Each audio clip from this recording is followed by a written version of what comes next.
Warrior Lore. Chapter 4875. All the evil demons had gathered at the evil demon city.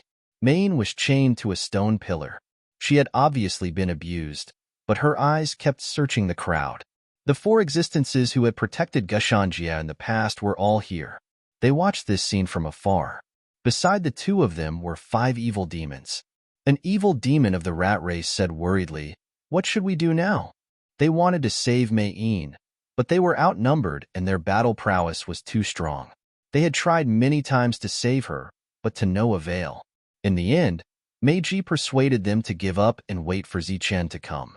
Zichen's friends stood in another place, watching from afar. They did not act rashly. The evil demons that went out to hunt had all returned. The future of the world would depend on how it ended this time. Duke Guching and the others appeared. Each of them was equipped with equipment.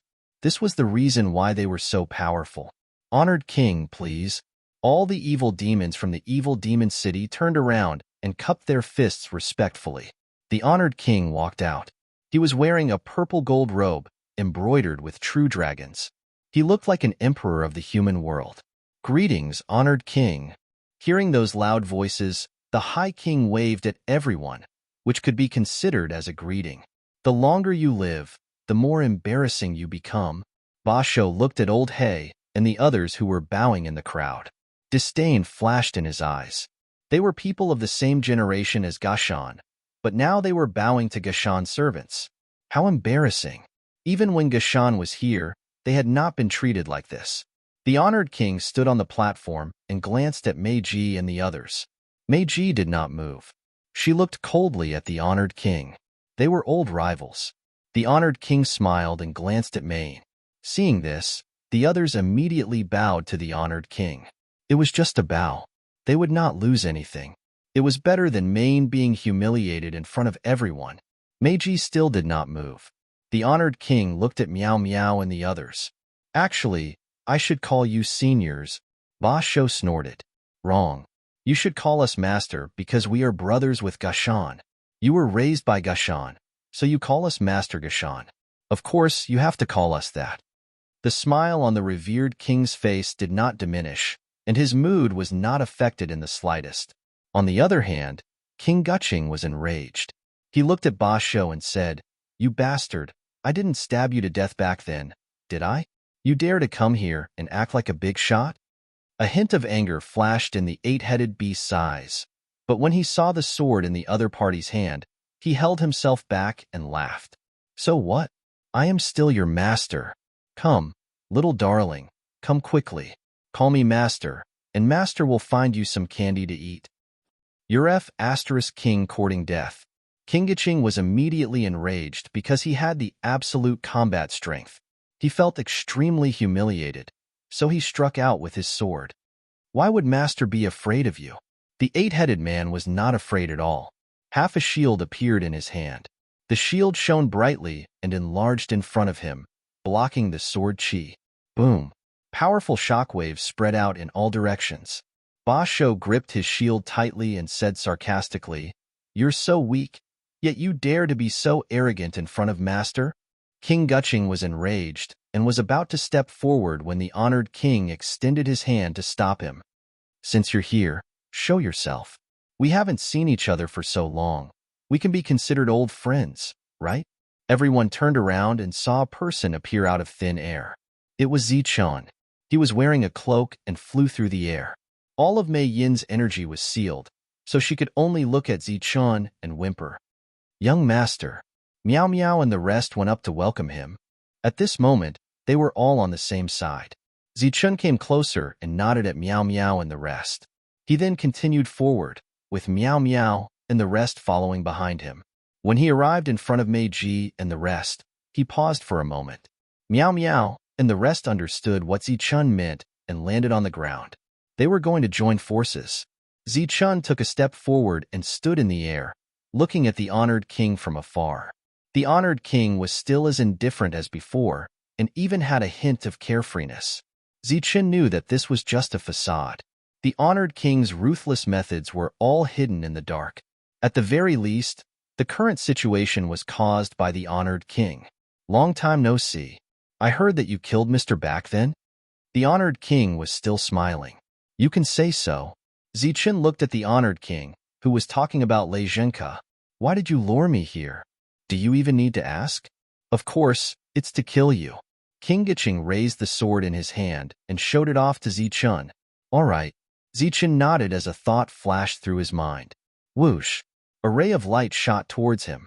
Such an unexpected attack caused King Giching's expression to change drastically. Swoosh! The sword in his hand was like a decoration, unable to do anything. However, there was a protective mirror in front of him that released a ray of light. Clang! A clanging sound was heard as the broken sword was blocked by the heart protection mirror. However, the powerful force of the broken sword still forced Lord Guching to retreat. Let's see how many times you can block it. Zichen stood on the spot with killing intent flickering in his eyes. The broken sword flew towards King Guching again. King Guching slashed with his sword, but his speed was not as fast as the broken sword. When his sword missed, he could only continue to defend. Boom! The broken sword failed again.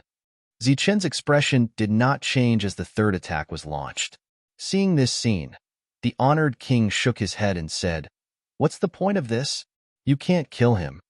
Zichen did not speak as the broken sword's fifth attack flew out. The honored king continued, "Actually, I didn't want to fight when I gathered all of you here. Isn't it good for all of us to live in peace in this world?" Zichen sneered, "Let Mane go first, then we can talk about peace." The sixth attack flew out and King Giching was already pushed back a few miles. However, he still could not do anything to the broken sword. In such a short distance, the broken sword was unstoppable. The honored king sighed and said, "I don't want to capture Mane to threaten all of you. However, this is a special situation. Only in this way can everyone sit down and have a good discussion." The honored king pointed around.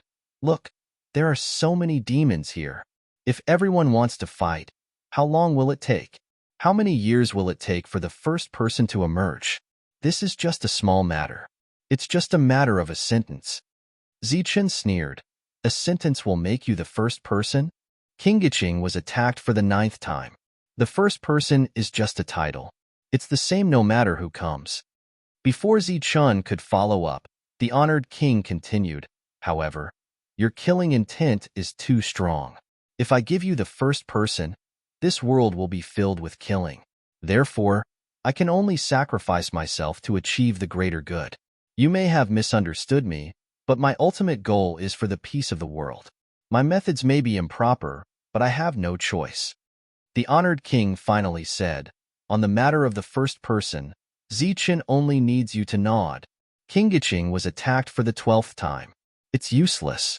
If we continue fighting like this, we won't be able to determine a winner even if we fight for decades. With a god's chosen weapon, we are invincible." "Is that so?" Zichen's lips suddenly curled into a cold smile. The broken sword's 13th attack had arrived. Chapter 4876. The sword light pierced through King Giching's defense and his body before turning into a ray of light and disappearing beside Zichen. Everyone was looking at King Giching with a different expression on their faces. The honored king frowned, and his expression was no longer as calm as before. He did not expect Zichen to do this. King Giching's body fell to the ground and his life was drained away. He was dead. The crowd was in an uproar. In this world, having a defensive weapon meant that one was immortal. King Giching was so arrogant because of this reason. After the uproar, the crowd suddenly fell silent. The honored king had just said that this battle would last for at least a few decades, and there would be no winner. But now, it was a matter of life and death. This meant that even with a defensive weapon, one's life would still be in danger. Zichen looked at the honored king. "Sorry, I didn't pay much attention. What did you say?" He was obviously trying to embarrass the honored king. The honored king's eyes flashed. "You shouldn't have done that." Zichen smiled. "Why don't we have another one?" He looked around as if he was looking for a target. Everyone's heart tightened. They had all seen Zichen's battle strength. At such a close distance, he was a live target. The honored king would not let this happen. He stepped forward and came to Mei Yin's side.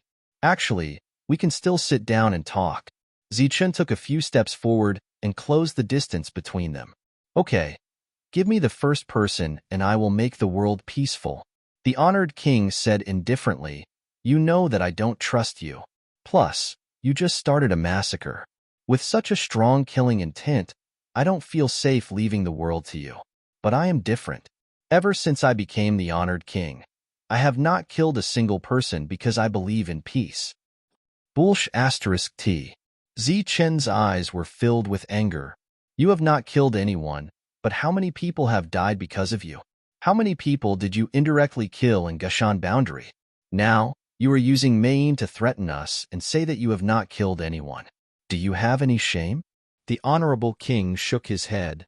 You're angry just because of this? You don't even have this bit of shrewdness. Zichun, you disappoint me. If being shameless is called being shrewd, then I'd rather not. Zichun pointed at the honorable king, killing intent flashing in his eyes. Don't you want to be number one in the world? Then you should ask the sword in my hand. All right, we can discuss everything later, all right? A sharp claw flew out from behind the High King and wrapped around Main's neck, threatening to take her life at any moment. You can continue. The honored king looked at Zichun and smiled. I'm very curious to know what you want to say. Zichun shook his head. I've already said what I want to say. The respectable king laughed out loud. Look, this is your weakness. As long as you have friends living in this world, how can you fight me? The sharp claw exerted some force and immediately pierced Main's skin. Today, I can use her to threaten you. Next time, I can use others to threaten you until there is no one in this world that you care about. Yes, you're right. Zichun quickly nodded. Main's life was in the other party's hands. The honorable king laughed mockingly. Then who is the number one? Whoever you say. At this moment, Zichun suddenly became very easy to talk to. You can make the arrangements as you see fit. Let her go first, then you have the final say. The honorable king's eyes turned cold. Don't play dumb in front of me. Say it yourself, say it to everyone, say it to the world, and say it to the person in charge of the trial. Otherwise, she'll die.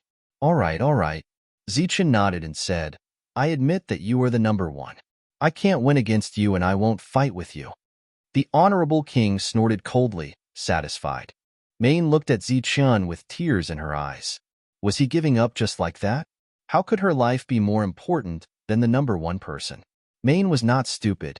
She knew that once the honorable king became the number one person, he would kill everyone immediately. And them. The honorable king looked at Meow Meow and the others. They have to admit it too. Zichun frowned. You're going too far. I can only control myself. How can I control them? Then collect their corpses. The honorable king's eyes were filled with killing intent. For world peace, I'm willing to break my vow to kill. I admit that you are the number one person. Meow Meow suddenly spoke. All right, your grandfather also admits you. Ba Shou also said. Xiong Qi and Bone Eagle also spoke. Qian also expressed his opinion. Han Nu and Cheng Ho also expressed their willingness to let the honorable king become the number one person.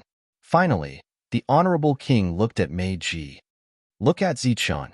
He can barely be considered a friend, but he's already doing this. Look at the rest of you. The gap between you is really huge. Lao Shu and the others quickly expressed their opinions. The number one person was too far away. They did not have high hopes before. Now, saving Maine was the key. Everyone expressed their opinions. Only Meiji was left. She looked at her daughter. She did not speak, but her eyes became resolute. Zichun saw this and immediately said, It's just admitting that others are strong. It's not difficult. It's just like admitting that others are outstanding. At least in terms of shamelessness and shamelessness, we can't even compare to the honorable king. Meiji glanced at Zichun. Zichun nodded at her. All right. Meiji sighed. You are the number one person. The honorable king laughed. He swept his gaze across all the demons. Those who had already submitted to the honorable king shouted in unison, Greetings, number one person. His aura was like a rainbow. Zichun looked at the honorable king. All right, number one person. Hurry up and release them. We have to go back. The honorable king stopped smiling. Where's the thing? Zichun asked, What thing? Where's the reward for being number one? The honorable king looked up at the sky. Everyone has acknowledged my identity. Where's my reward for being number one? His voice spread out, shaking the heavens and earth. No one responded. I am the strongest. Everyone has personally acknowledged it. There was still no response. The two old men did not seem to hear him. The honorable king looked at Zichun, his eyes gradually turning cold. Are you playing with me? Zichun looked at the honorable king, who seemed to have lost control. You made such a big commotion and made everyone play house with you. You even used the lives of others to threaten them. This is a game you created. You are the master of the game. Why didn't you become number one? Shouldn't you ask yourself? Or should I say, the trial supervisor didn't want to play with you? The honorable king pointed at Zichun. It must be you. It must be because you were unwilling that I couldn't get the reward for being number one. Zichun shook his head and said, You really aren't human. Your own cheating didn't work, and you still blame others. The honorable king's expression turned crazy. Since you admit it, then I will kill all of you. Zichun gave a strange smile. That's what I meant. Bang. Chapter 48:77. The sudden appearance of this powerful aura forced the honorable king to retreat. At this moment, Zichun's broken sword suddenly moved, directly cutting the iron lock at close range. A demon appeared out of thin air, bringing Mei-in to Zichun. This demon was the Monster Refining King. Meow Meow and the rest recognized the Monster Refining King. The 8 heads were surprised. Refining King, you didn't die? The Monster Refining King smiled. I almost died back then. Fortunately, I was lucky enough to survive until now. Meiji and the rest flew forward. Everyone was now standing on the same side. So what? We were meant to fight. The honorable king's eyes turned cold. Since the first person was chosen by fighting, then today, you will die. Shto. Before the honorable king could finish, Zichun attacked. The broken sword was like a ray of light, landing on the honorable king's body. At such a close range, even the honorable king couldn't dodge. Clang. With a clang, the honorable king flew nearly 100 feet away. A set of armor appeared on his body, and he held a golden spear in his hand. He smiled faintly. Sneak attacking before you finished speaking? Zichun, it seems like this is all you have left. Zichun kept the broken sword, and his expression turned serious. He had used the massacre spirit before, but it didn't work. It would be impossible to kill the honorable king now. Moreover, he could clearly sense that the honorable king's armor was much stronger than King Giching's heart protection mirror. Previously, the heart protection mirror was broken by the broken sword attacking the same spot several times before the massacre spirit finally broke through. However, this battle had to be fought. Zichun's eyes swept across the surroundings. Those who participate in the battle, stay. Those who watch, leave. Obviously, Zichun wanted to disperse the honorable king's forces. Some demons hesitated. The current situation wasn't clear, and it wasn't wise to leave rashly. Zichun's eyes flashed coldly, and the broken sword appeared again, heading towards the gushing mountain demons. At this point, there was no need to hide his strength. Therefore, with the massacre spirit, 3 gushing mountain demons died. The demons who were hesitating turned and ran away. Facing Zichun's methods, no one could stop him. Idiot He, are you waiting to die? When Basho saw that Lao He and the others did not move, he immediately said with a cold face, You are really an idiot. At this time, you don't know how to save your own life first? Zichun obviously wouldn't show any mercy. Killing one more evil demon at this time meant one less opponent in the following life and death battles. The people on his side would have an additional chance of survival. Go. Without hesitation, Old Black and the other demons turned and left. Soon, only Zichun and the revered king were left in the city. The honorable king faintly smiled and said, That's good. Life and death will be decided in this battle. With that said, the High Reverend King thrust his spear forward. The spear trembled as the High Reverend King became one with his spear, charging towards Zichun. The flowing break blade appeared in Zichun's hand, and he slashed forward. Accompanied by a powerful shockwave, Zichun's body was sent flying backwards. Chi. During this period of time, Broken Sword had taken the life of another Gu Mountain demon. Kill. The High Reverend King gave the order indifferently. The kings who could no longer wait charged forward. They all had weapons in their hands and one or more protective gear on their bodies. Everyone, don't die. The 8 heads revealed their true forms, and with their enormous bodies, they faced off against a king. Qi Yin rushed forward and punched out. The sky trembled. His fist carried an oppressive force and sent a King Jin flying. Be careful. Chung Ho glanced at Frost Maiden and rushed forward. He had a pair of boxing gloves on his fists. This was the trial weapon he had exchanged for. The surrounding air condensed like ice crystals. A sword light that was approaching Frost Maiden was blocked by the ice crystals. Boom! The ice crystals shattered, and Frost Maiden flew backwards, avoiding the attack. The next moment, a sword of ice appeared in her hand. It was also a trial-level weapon. Meow Meow walked forward, and rays of light bloomed from her body, enveloping the space in front of her and blocking the path of a king. The Bone Eagle let out a cry, grabbed the weapon of a demon, and left. Xiong Qi followed closely behind and left with a demon. There were so many demons here that a small city like this couldn't accommodate such a large-scale battle. When everyone was choosing their targets, they all looked for existences with weapons and protection. As for those without protection, they were all left to Zichen. While Zichen was fighting with the High Reverend King, Broken Sword was like a ghost, reaping the lives of the Gu Mountain demons. The weapon left behind by Gu Mountain could at most protect the 18 kings. It was impossible for it to protect everyone. Good boy, you still have the time to care about other things. Let me see what other methods you have.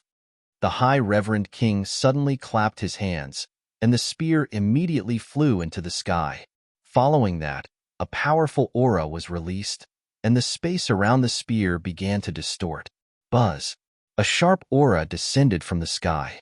It was the sharp light of the spear that enveloped the space where Zichen was. Looking at these attacks, Zichen shook his hand, and a white jade bowl flew out. It expanded with the wind and protected him.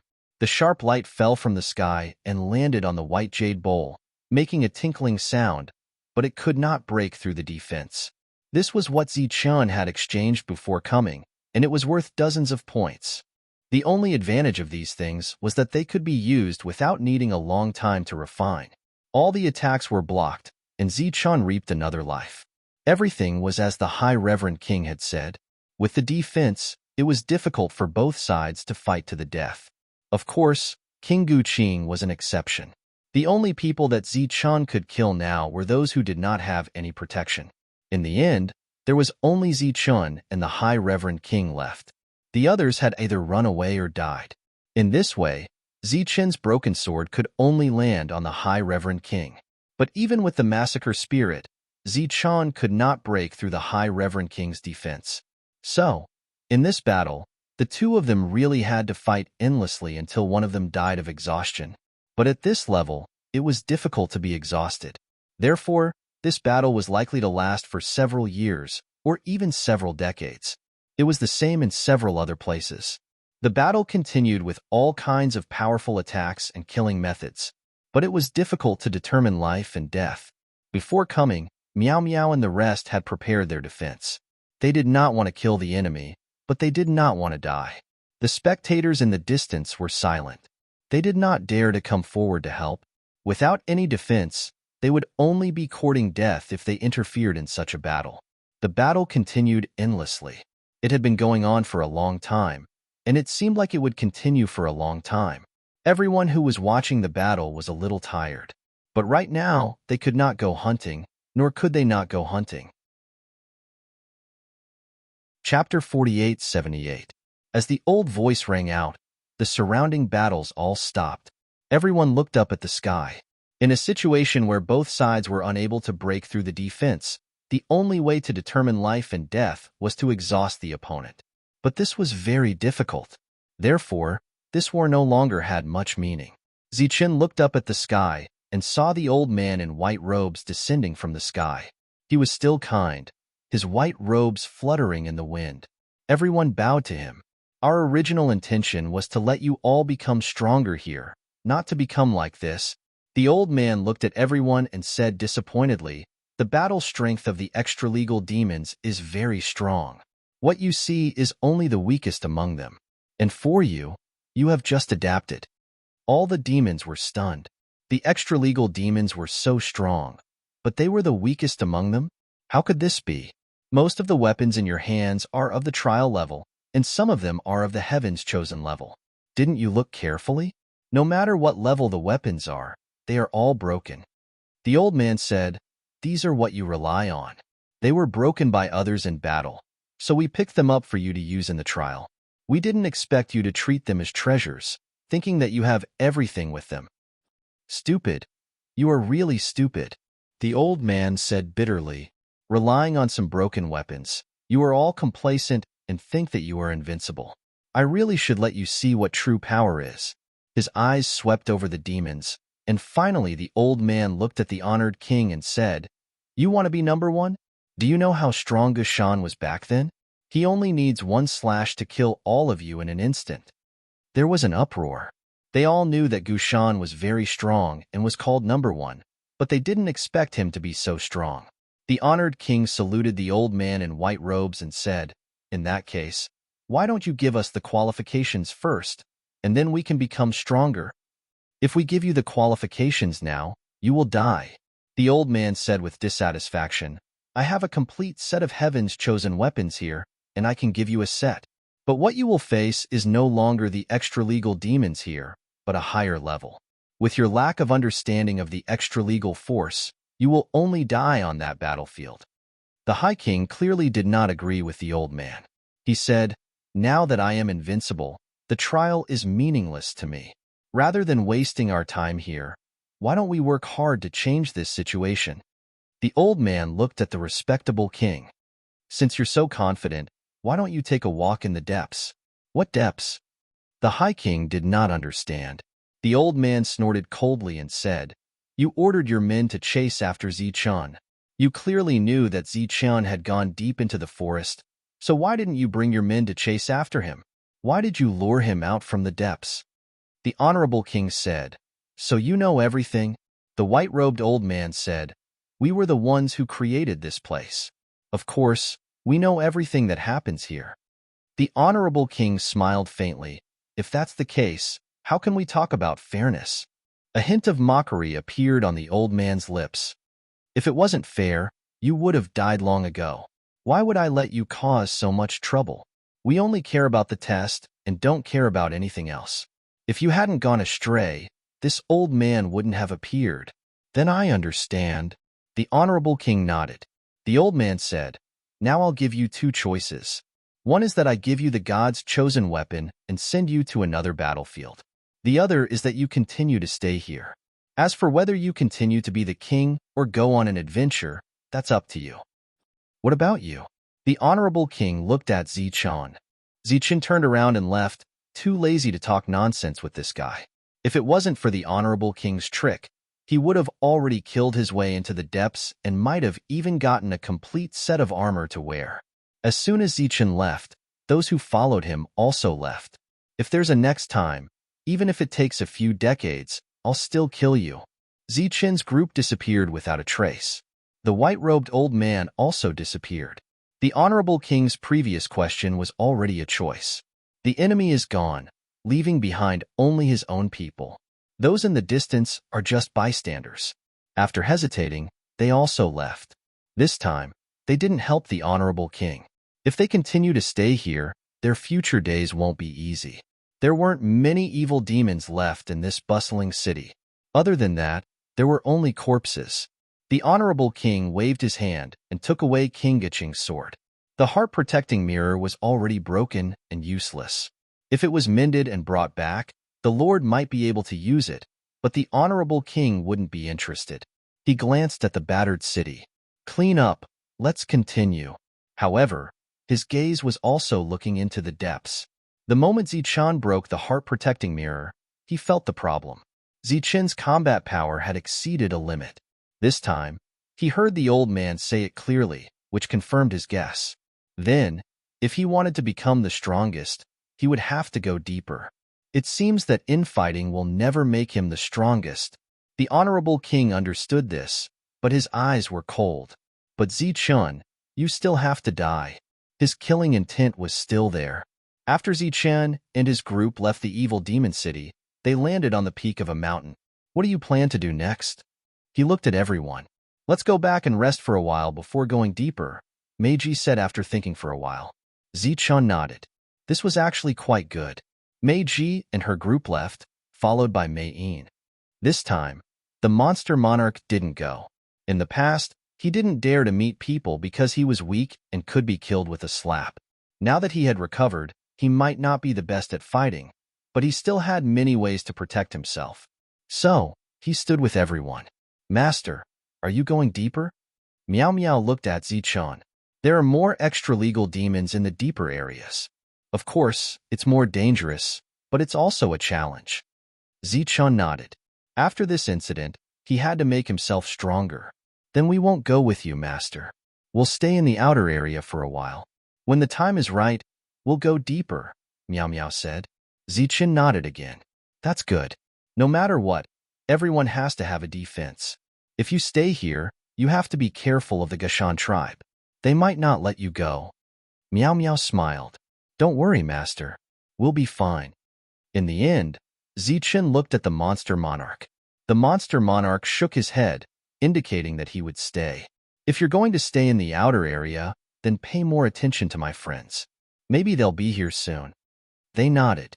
The monster monarch even volunteered, indicating that he would stay in the outer area for a long time. Zichun left alone, the cloak behind him. Chapter 4879. Puff. The broken sword shot out like lightning, piercing through the head of an extra-legal demon and ending its life. The extra-legal demon fell to the ground. Zichun flew from behind and collected the spoils. He had been traveling alone for several days.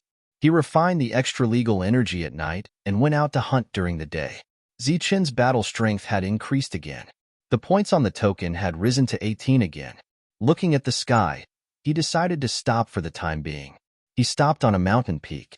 He released his soul power and probed for danger within 1,000 miles. Shueshang could also refine the extra-legal energy.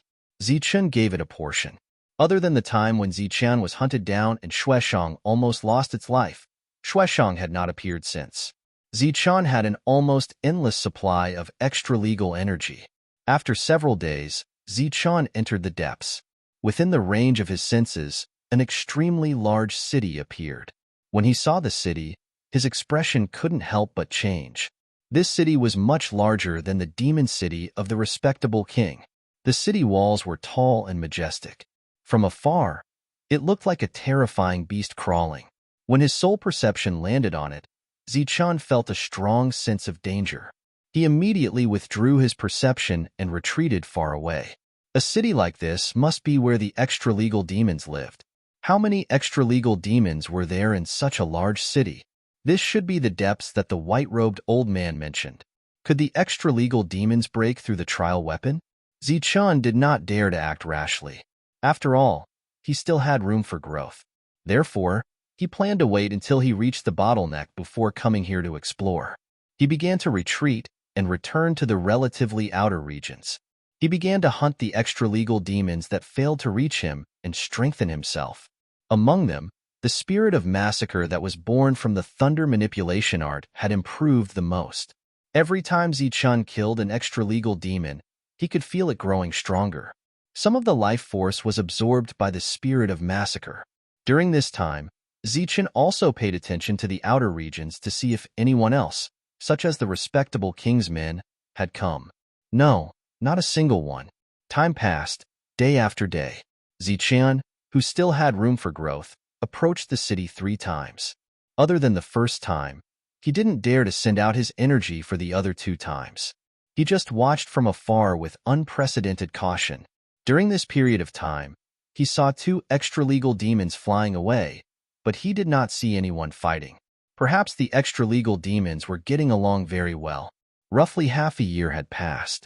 Zichun was still improving, and so was Shueshang. His accumulated points had already reached 300, but he had never gone to that space to exchange them. In the blink of an eye, another half a year had passed. During this half a year, Zichun had approached it 5 times, but he still didn't dare to enter. In the past year or so, he had not seen anyone else come. It seemed that he was the only one who had ventured in. Once, when Zichun was cautiously looking at a city in the distance, a person suddenly flew out of the city and directly flew towards Zichun. Zichun's expression changed, and he quickly retreated, hiding in a cave behind him. At the same time, he carefully controlled the rocks at the entrance to cover it. He wasn't sure if that extra-legal demon had seen him. Probably not. I've been very careful, and I haven't even released my soul power. I've also been vigilant of my surroundings, and I haven't sensed any other soul power. Zichun comforted himself in his heart. It's definitely just passing by. Maybe I'll have a chance to kill him. Come out, don't hide. A voice suddenly sounded from outside. I saw you long ago. Zichun held his breath. The other party might not be talking to him, or he might be saying that on purpose. Actually, he hadn't sensed anything. You've approached so many times, and you've been so careful every time. You're really a weirdo. The voice said again, you don't want to come out, right? Then I'll grab you out. The rock that was blocking the entrance of the cave exploded with a loud bang. A palm shot out like lightning and pulled Zichun out. Zichun punched out, and the power around him shook. Pa. The other party easily blocked it with his other hand. Little guy, you still want to resist? It was a middle-aged man with a smile on his face, but it was obvious that he was an extra-legal demon in human form. Zichun's body lit up again. It was the white jade bowl that he had exchanged for. It formed a repulsive force, and it was about to shake off the other party. This guy's combat power was very strong. At this moment, Zichun was panicking. An extra-legal demon had actually gotten close to him. Just a mere weapon for training. The extra-legal demon smiled faintly. With one hand holding Zichun, he clenched his other hand into a fist and punched out. The fist landed on the white jade bowl, and a few cracks immediately appeared on it. Zichun's eyes widened. Breaking the defense with one punch? Bang! The white jade bowl shattered, and the invincible defense that was worth more than 30 points was broken just like that. Zichun was shocked. He had encountered a tough opponent. Kid, what else do you have? Take it out and show it off.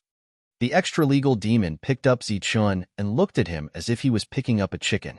The cloak behind Zichun suddenly rolled up like a river of blood, enveloping the extra-legal demon. No!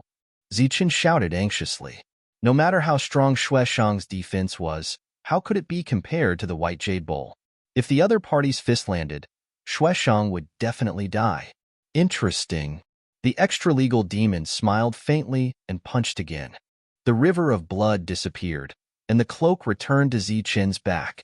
Swish. Shueshang was not dead, but her breath was very weak.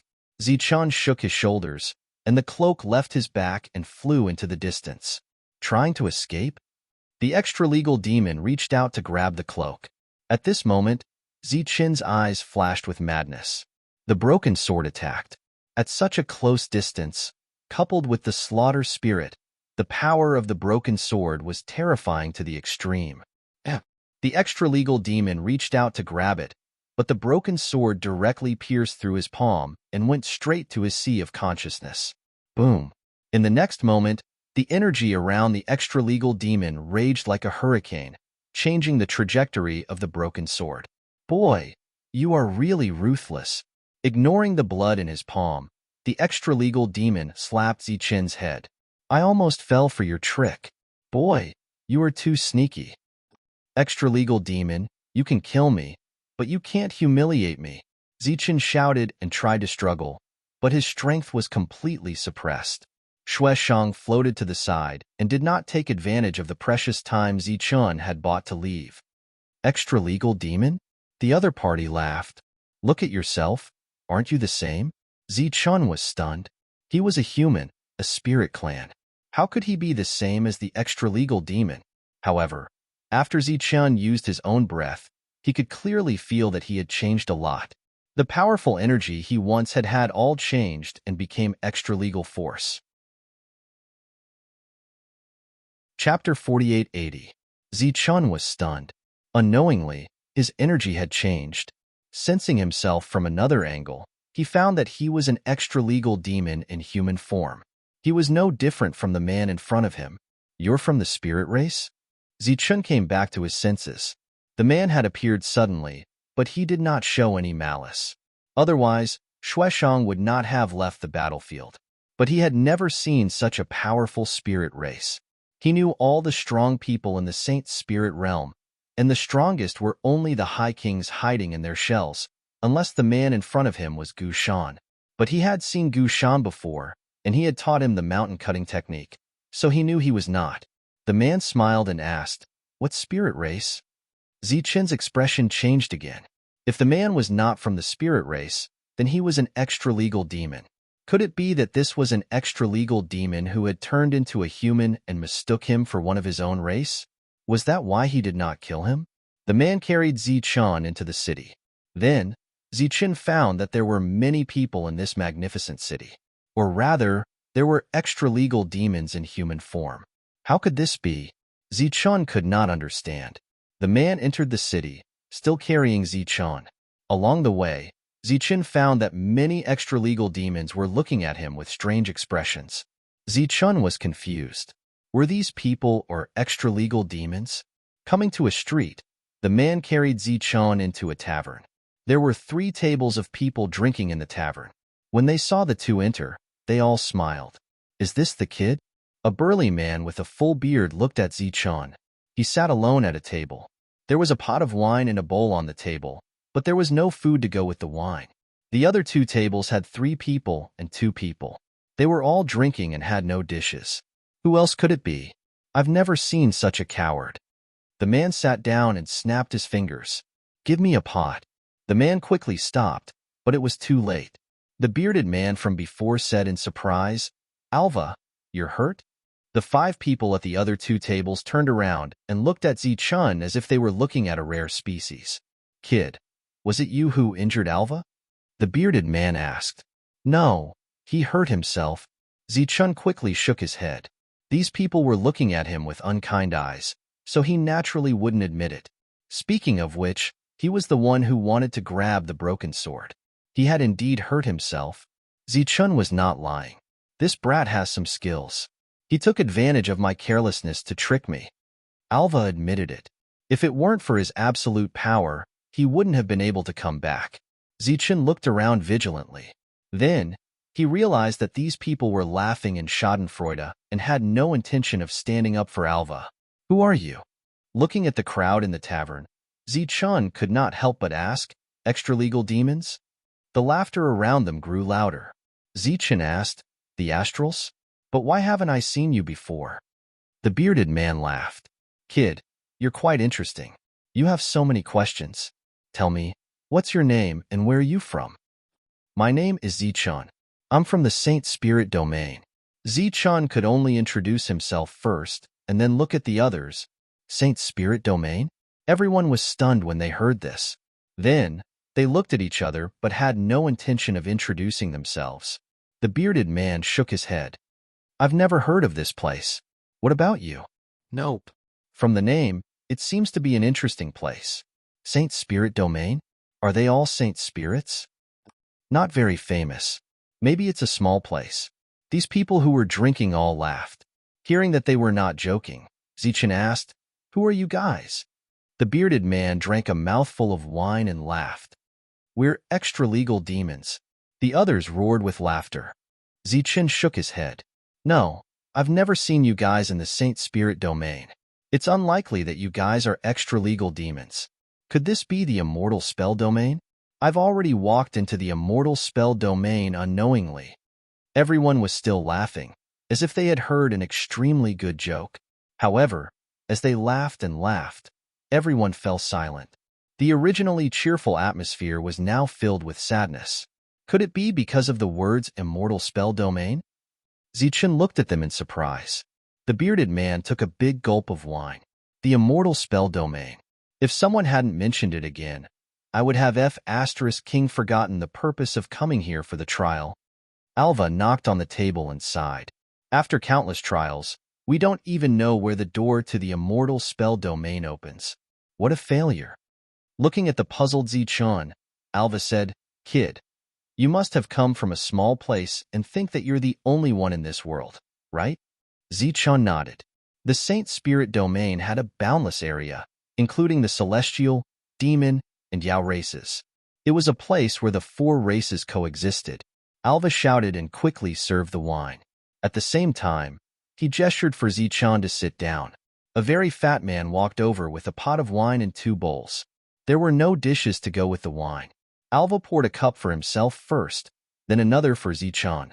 Many years ago, when we first came here, we were the same as you. We also thought that this world was only so big.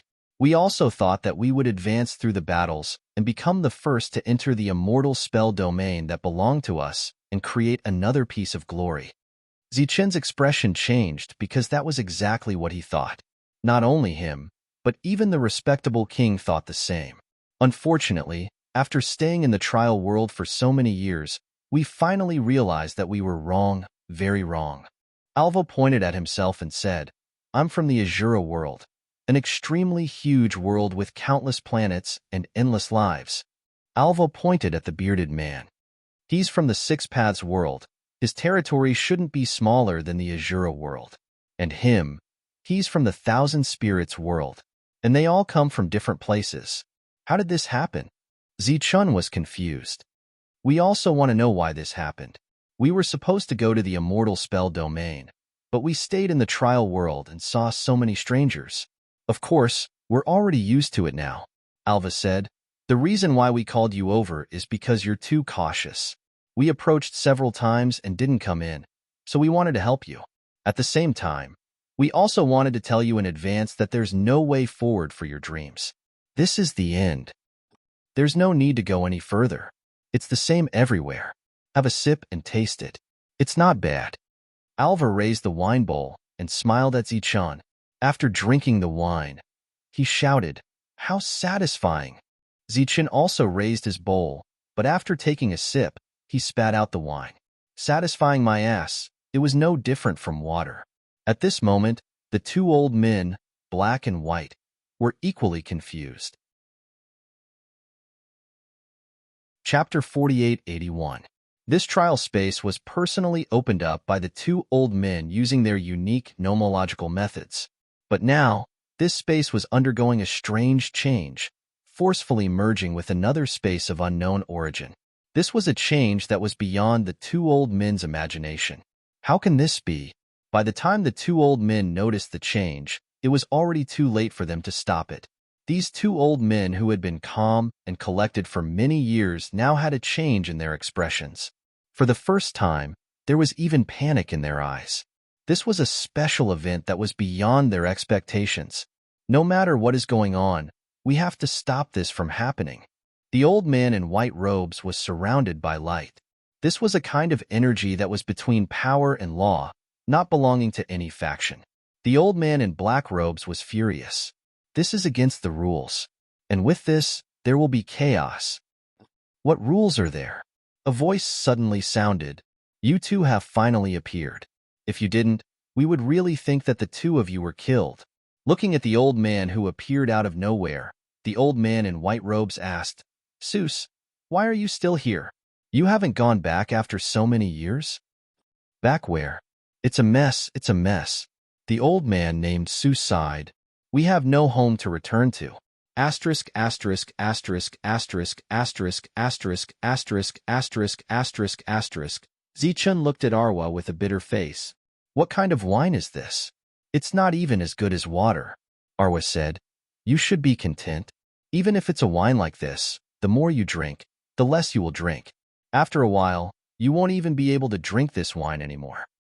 Kid, you should be content. With your current strength, you can't even buy this bowl of wine, said the bearded man from the Six Paths world. Zichun had no choice but to take another sip. Only then did he realize the wonders of this wine.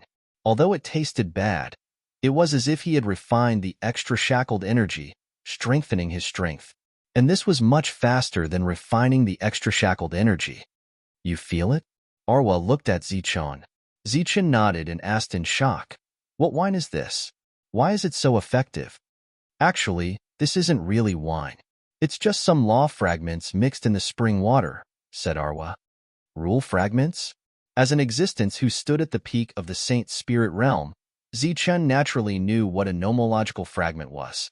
However, he had not expected to hear such a familiar term in such a city. This is very different from the rule fragments you think of. The fragments here are of a higher level. You can call them trial fragments. They are unpredictable, and you need a certain amount of luck to obtain them. Once you have a fragment, you can advance to the trial realm even faster. Hearing Arwa's words, Zichen asked in confusion, "Trial realm?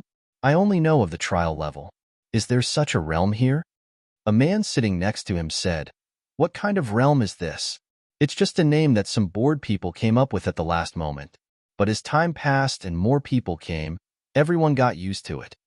The other party looked at Zichen. According to these temporary but habitual realms, you haven't reached the training realm yet. However, since you were able to injure Arwa, you barely have the combat strength of a trial taker. Zichen was still puzzled. If there was such a place in the depths, why didn't the two elders tell him earlier? One had to know that the two of them had said that there was a great danger in the depths, but they had never mentioned such a city. Moreover, the two of them had never mentioned the world outside the Saint Spirit realm. Now that they had suddenly appeared in front of him, Zichen found it hard to accept. "You're too cautious. We approached this place several times and didn't enter. We were also worried about you. If you were to go around this place one day and go to the immortal slaughter city, you would really not be able to return," said Arwa. "Immortal slaughter city?" Zichen's eyes widened. "There's a second city? You're so surprised. How rare." Arwa pursed his lips and glanced at Zichen's empty bowl. His heart ached as he poured half a bowl of wine for Zichen. Right at this moment, a person walked in. Zichen's back was facing that person, so he did not see the other party's face. However, he could clearly feel that everyone's expressions had tightened. They were no longer as relaxed as before. Zichen was a little curious about who exactly was that person. At that moment, a voice sounded. "Did you bring him in?" It was a female voice. Zichen turned around in surprise and saw a tall woman with a huge saber in her hand. She threw it on the table casually. The table shook and made a sound as if it would fall apart at any time.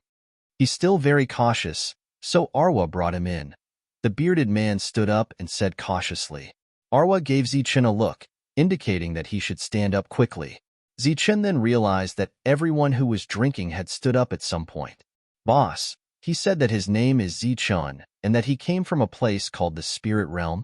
"Saint Spirit Realm," Zichen added. Arwa glared at Zichen as if to say that he did not need to be so nosy. "This is our boss, Helen. She specifically instructed us to keep an eye on you, lest you go to the immortal slaughter city to die because of your weak strength."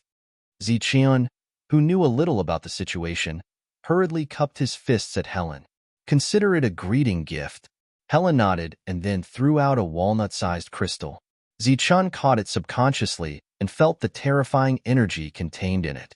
He glanced at Arwa and found that his eyes were burning. He guessed that it was a trial fragment. "It's too expensive." Zichen hurriedly declined. "What's so expensive about a greeting gift? After accepting it, you'll be a member of the team. Before you have the ability to protect yourself, you can only listen to the team's arrangements. When you have the ability to protect yourself, you can make a new choice." Everyone's expression changed. Arwa seemed to want to say something, but in the end, he did not speak. However, the way he looked at Zichen was not as passionate as before. Instead, there was a complicated look in his eyes. Boss Helen did not say anything. The fat shopkeeper brought over a pot of wine. Helen did not even ask for a bowl. She raised the bottle and drank to her heart's content. "Impossible. This is absolutely impossible. Hugh, don't even think about it." Looking at Hugh in front of him, the black-robed old man shook his head resolutely. The white-robed old man frowned. The situation was more troublesome than he had imagined. "Blacklake, don't worry. This is not my idea alone. It's everyone's idea." Hugh pointed at his feet. "Since we can't find our way home, why should we be so stubborn? Isn't it better to create a home that belongs to us here?" The black-robed old man's real name was Blacklake. He said with a serious face, "Our duty is to bring everything into order and do everything according to the rules. We will never do anything that doesn't conform to the rules." Chapter 4882. Balak looked at Seuss, who was speaking with confidence. You have a good plan, but why did you come to us? Seuss smiled helplessly. I had no choice. Out of all the worlds, only you are still connected to your original world. The others have become one-way paths. You can only enter, but not return. So, you forcefully merged with our trial realm and wanted to use our path to enter the Saint Spirit domain? Balak frowned. After unifying the Saint Spirit domain, you want to use it as a springboard to find the coordinates of those worlds and then unify the other worlds? Old White, you are the one who understands. Seuss laughed. That's right. That's what we mean. What nonsense. Blacklake snorted coldly. Have you all forgotten what your duties are? Now you want to unify all the worlds. That's crazy. Old Black, your thinking is too old-fashioned. It's not that we want to change. The environment is forcing us to change. Seuss waved his hand. Anyway, I can't explain it to you. Old White, you decide. Just tell me, are you giving us the coordinates? Balak did not answer the question directly. Instead, he asked, do you know why the Immortal Spells world did not unify all the worlds when they had the ability to control them? Instead, they sent us down? Of course it's to maintain the order of the worlds. Seuss said unhappily, Old White, what do you mean by that? The will of the Immortal Spells world was to not interfere with the operation of the worlds. Now you want to unify all these worlds. This is already going against the will of the Immortal Spells world. Balak shook his head. I'm sorry. Us two brothers will not do such a thing. We will not help you. Old White, are you stupid? I told you, we can't go home. The Immortal Spells world is probably gone. Seuss stood up agitatedly. The void is filled with broken law fragments. It's very likely that this is the broken Immortal Spells world. Now, if we want to save ourselves, we can only open another world. He pointed at the ground beneath his feet. This is the trial realm now. But as long as we merge with your trial realm and make some changes, it will become a new Immortal Spells world. As for us, we will be the new masters of the Immortal Spell world. We can completely control those who ascend here. Previously, we were only abiding by the will of the Immortal Spell world. Now that we have left the Immortal Spell world and have our own will, isn't that great? The more Seuss spoke, the more agitated he became. Previously, we were like dogs to others. Now that we're the ones in charge, the two of you aren't happy. What's wrong? Do you have a sense of superiority as dogs? Seuss, who are you calling a dog? Blacklake was furious. Balak waved his hand and said, Don't waste your energy. I believe that you can only represent the will of some people. There should be a lot of people who oppose you, right? Leave, we won't agree to this. If you don't agree, you can only stay here. It's impossible for you to return to your original world. Seuss coldly snorted. After the trial realms merge, it will be even more impossible for you to open the path back. Therefore, I will give you some time to consider. With that, Seuss flicked his sleeves and left. What should we do? I need to stop the fusion of the trial realms first. After drinking, Alva took Zichun to find a place to stay. Their boss, Helen, was still there. The place they lived was some distance away from the tavern, and it was relatively remote. According to Alva, there was rent to live here. It was just that the city lord didn't deliberately ask for it. If there was money, he would give it. If there wasn't, then it was fine. This city was called Peace City, which was the complete opposite of Immortal Slayer City. In Big Beard's words, the people of Immortal Slayer City were all arrogant. Slayer meant to kill, and Immortal meant to kill their way into the Immortal Slayer realm. Their arrogance made people click their tongues. Our team will often form teams to enter the void to search for fragments. Your realm is low, so just follow behind us when the time comes. Speaking of this, Alva's mood fell again. The way he looked at Zichun became complicated. Io, is this the newbie you found who's afraid of death? A faint mocking voice suddenly sounded in front of him. Zichun looked up and saw 3 men walking towards him. The leader was looking at him with a mocking expression. Yes, sir. Alva's eyes were cold. Why are you still here? Here to do some things. What a coincidence. Pieser looked at Zichun and smiled faintly. This little guy has become the laughingstock of Peace City. I heard about it as soon as I arrived. You guys actually brought him back. It seems that after I left for so many years, your team is getting worse and worse. You even want this kind of trash. You weren't as good as him back then, but didn't we still accept you? Alva said, but I didn't expect that we would find an ingrate. If I had known, I would have just watched you die outside. Pieser said sarcastically, that's because you guys were too weak. With the benefits you gave me in the beginning, you want me to stick to you in the future? You're thinking too much. Bullsh asterisk T. Since when did we want you to repay us? Alva glared at Pieser. That's because I'm alert. I left when I sensed something was wrong, Pieser said. You'd better be polite to me in the future. Otherwise, don't blame me for not remembering our old friendship when we met in the void. Also, I'm going to bring some newbies to the void these few days, so I advise you to tell Helen not to go out with your team. Otherwise, I won't be able to resist killing you.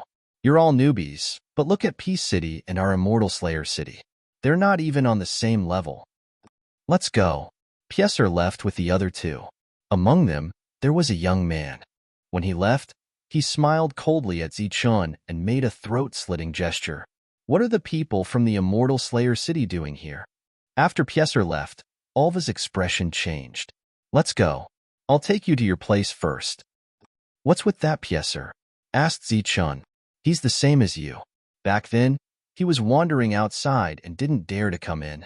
But he wasn't careful enough and encountered danger. It was the boss who brought him back. At that time, the boss also had the same attitude. Before he could protect himself, he would stay in the team and only choose a team when he had the strength to protect himself. Zichun said, so, he chose to leave the second time? Chapter 4883. Alva brought Zichun back to his residence. It was a separate room with complete facilities. After settling Zichun down, Alva left in a hurry. He had to tell his boss the news as soon as possible. Zichun sat in the room, still puzzled. He had only come to the depths of the trial. How had he encountered people from other worlds? Moreover, he had always thought that there was only one Saint Spirit realm in the world, and that the Immortal Spell realm was above it. Now, there were so many unfamiliar worlds. These worlds were obviously different from the Saint Spirit realm. They were not even close. Zichun decided to ask the two old men about the situation. Therefore, he took out the trial token and sank his mind into it. Zichun found himself still sitting in the same place. Zichun's expression changed. He did not react. One had to know that there were still more than 200 points on the trial token that had not been exchanged. Zichun was puzzled. He did not know what was going on. When Alva returned, Zichun told him that he had to go back first. People from the Immortal Slayer City almost never come here.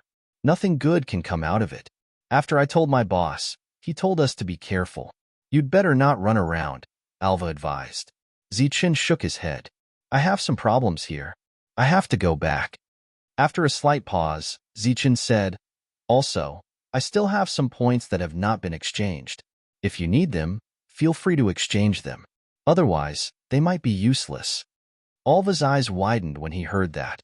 He said in surprise, are you talking about the trial token? You know about it too? Zichun looked at him in surprise. Your trial token can be exchanged for things? Alva was puzzled. So many years have passed. You still haven't exchanged your items? Zichun did not know what he was talking about.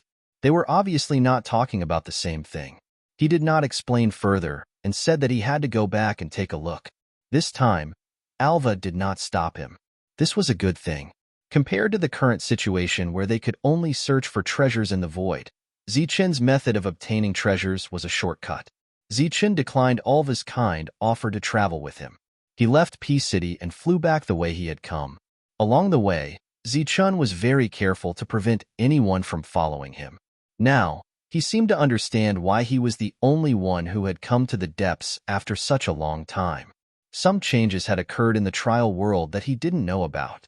On the way back, Zichun kept looking at the token, constantly sensing it and silently calculating the distance. According to his estimation, he should have reached the periphery long ago, but the token was still not activated. Could it be that I accidentally entered another world, so the token can't be used now? You can't go back either? Zichun muttered in his heart. At this moment, the token suddenly lit up and Zichen's figure disappeared. He arrived at the exchange space. The items here were much fewer than before.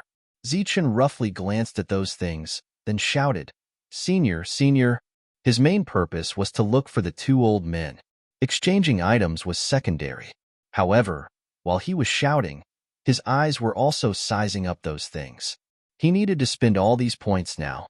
Just as Zichen was carefully inspecting, he discovered that the weapons and cultivation techniques that could be exchanged were decreasing at a speed visible to the naked eye. There was no one else here. Why were the items decreasing? Whoosh, whoosh, whoosh. A few more items were missing. When Zichen saw this, he was clearly a little anxious.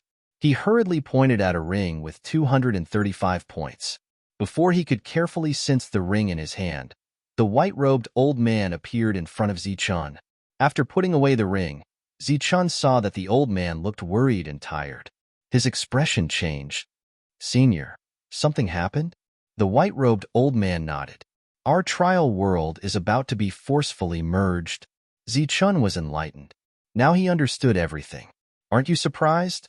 the white-robed old man asked curiously. Zichen told him what he had seen in the depths. This was something that Balak could not sense. After listening to Zichen, he had a general idea of what was going on. The people living in Peace City were probably content with the status quo and did not intend to break the rules. On the other hand, the people in Immortal Slaughter City were probably a group of radicals.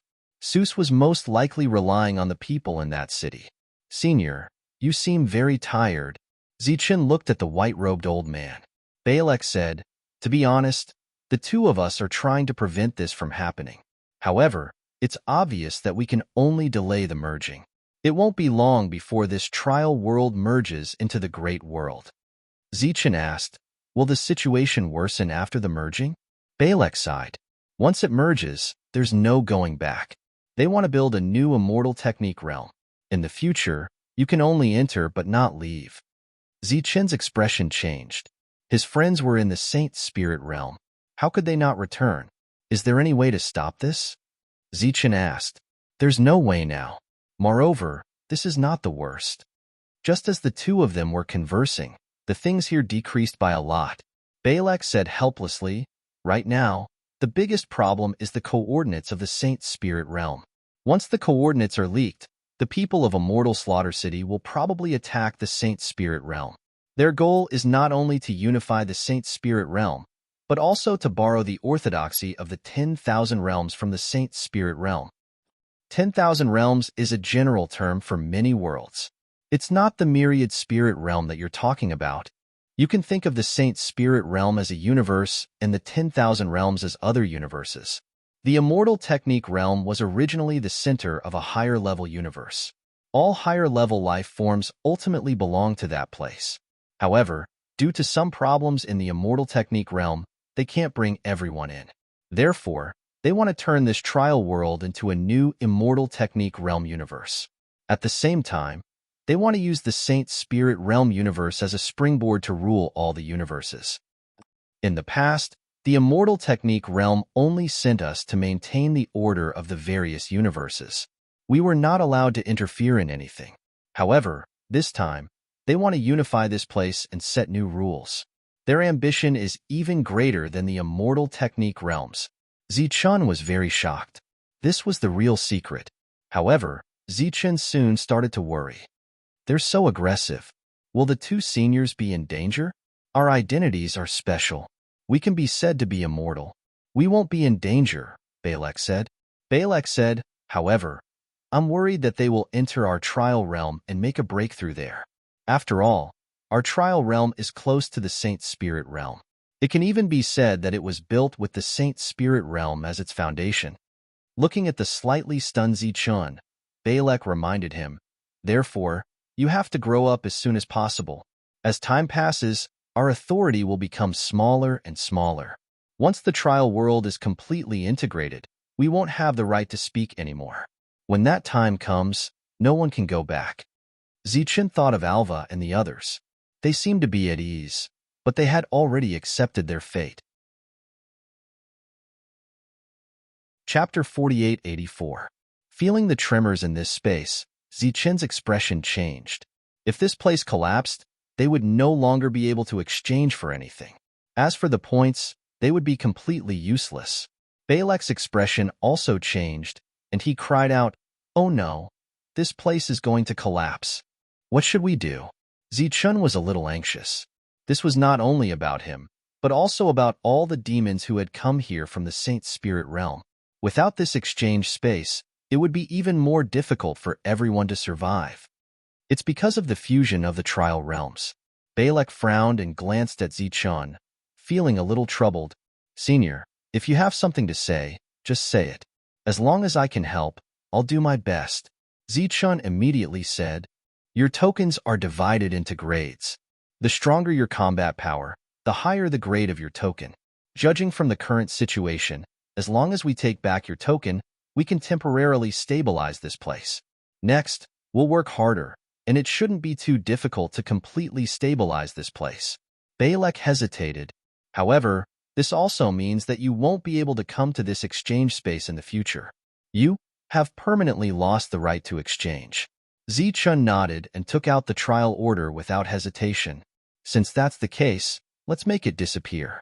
If he went to Peace City, he wouldn't have the chance to exchange for anything, so giving up the trial token was nothing to him. Moreover, if he gave it up alone, more people could obtain it. It was very worth it. Balak took back Zichun's token, and then the token dissipated in his hand, turning into a strange energy that replenished the surroundings. Sure enough, the space that was originally shaking became stable. After a while, it stopped shaking. "This space is stable for now. It's just that you've been wronged," Balak said with some shame. Zichun shook his head, indicating that it was not a problem. Balak said, "Since this place is still under our control, we'll make an exception this time. This is for you. Consider it compensation for losing the trial token." Balak took out a golden light and handed it to Zichun. "Don't refuse. This is all I can do. From now on, you have to rely on yourself."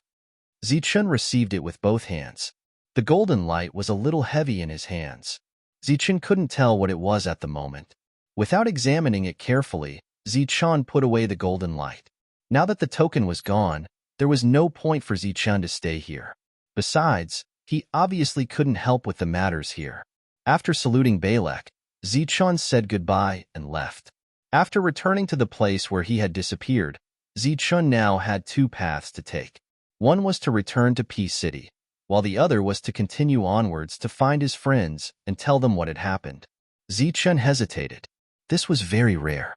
He didn't want his friends to take risks and worry for nothing, but he also didn't want to see them defenseless when danger came. After much consideration, Zichun decided to move forward. Along the way, Zichun displayed his extreme speed. Along the way, he saw extra-legal demons but did not kill them. The extra-legal demons seemed to have sensed the dangerous aura on Zichun and avoided him. Now, he didn't get any points from killing the extra-legal demons, but he still had a lot of energy. After traveling for a while, Zichun suddenly stopped. He shook slightly, and the cloak left his back. "Shueshang, go and tell everyone this news. I won't be going back." Zichun looked at the human form of Shueshang. "I'll give all this energy to you. Tell them that they must become stronger. They must exchange their points. Also, tell them everything you saw in Peace City so that they can prepare in advance." "Yes, young master." Shueshang bowed to Zichun in the air before transforming back into a cloak and flying away. Zichun began to turn back and return to Peace City. There were no guards outside the city, and there were no guards inside the city. Along the way, he saw a few people looking at him strangely. Zichun knew that because of his cautiousness, he was already famous here. However, they didn't know that he came from a new world. After returning to his residence, Zichun took out the nomological fragment that Helen had given him and began to refine it. The effect of refining the fragment was indeed much faster than the energy. Moreover, the fragment's grade was higher. 2 days later, half of the fragment that Helen had given him was left. Zichun's improvement was not small. "Zichun, come out quickly. Our team is about to set off." Alva's voice sounded from outside the house. Zichun put away the fragment, opened the door, and walked out. "Let's go. Today, I'll take you to travel the void." Alva smiled at Zichun. This team was called Helen's team because the leader was Helen. Including the leader herself, there were 8 people in the team. Zichun was the 9th person in the team. When Zichun walked out, everyone was already waiting here. All of them looked very excited. Why do we have to go out today? Zichun followed beside Alva and asked curiously. We go to the void every once in a while. There's no choice. If we don't come back with something, we won't even be able to drink. That small pub was the team's temporary base. For these people who had accepted their fate, they would naturally exchange some fragments for drinks. Zichun thought of what Pieser had said last time. He was obviously in the void as well. Wasn't he worried that they would run into each other? As if he had guessed Zichun's concerns, Alva smiled and said, Don't worry. The void is very big. It won't be that easy to run into each other. Even if we do, with the leader around, Pieser will have to tuck his tail between his legs. After the 2 of them arrived, Helen glanced at them and said, Alva, you're in charge of his safety. Without waiting for Alva to nod, Helen said, Let's go. The 9 of them left the city. After walking for more than 100 feet, Helen suddenly took out her huge knife and slashed at the void. A crack extended for more than 100 feet. Helen was the first to jump in. Zichun was a little surprised. She left just like that? The others seemed to be used to this and followed. Let's go. As long as we remember this place, we'll be able to return. Alva patted Zichun's shoulder lightly and jumped in with Zichun. After entering the void, Zichun turned back and found that the entrance had disappeared. Let's go. The leader will naturally have a way to bring us back. The 9 of them walked forward. Along the way, there was a dark void. There was no one else in sight. Is this how we find fragments? Zichun looked at the vast void. That's right. It's a matter of luck. But there will always be fragments. Where did these fragments come from? From the shattered world.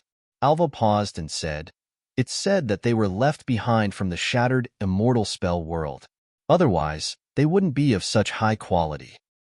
The immortal spell world really shattered? Chapter 4885. No one knew if the immortal spell world had really shattered, but everyone knew the rumor that the immortal spell world had shattered, because this was the only explanation that could explain why no one could go to the immortal spell world and why there were so many fragments in the void. The others walked in front while Arwa and Zichun walked behind. Seeing Zichun's gaze, Arwa smiled and said, Don't be nervous. You're just a spectator this time. Just learn more. Eldest Helen walked in front while Big Beard followed behind. Arwa pointed at him and said, Big Beard. His original name is long forgotten. He probably forgot it himself. Beside Big Beard, 2 people were whispering. Arwa said, Qian He, Qian Fei, family from the Thousand Spirit Realm. According to them, they're from a very powerful family. Unfortunately, they can't go back. It's impossible for them to be a young master of a family. Luo Xiao, from the Heaven Dipper Realm. Kaleo Kim. Arwa briefly introduced the others to Zichun. Zichun memorized them one by one. The void is a huge treasure trove for us. There's everything inside. Arwa said, If you want to improve your realm and combat strength, you have to borrow the power of the fragments. Zichun asked, Are fragments easy to find? It depends on luck. If you're lucky, you can find a big fragment. If you're unlucky, you might find a broken space without a single fragment inside.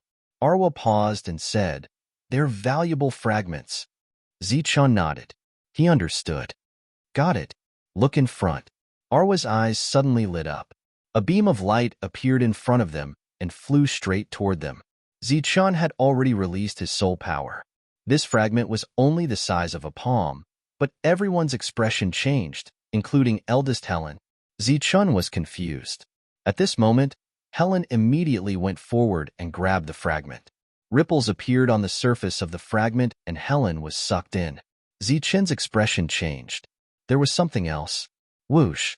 Big Beard followed in without hesitation. Qian Fei and Qian He entered after 2 breaths. This team had already formed a great tacit understanding.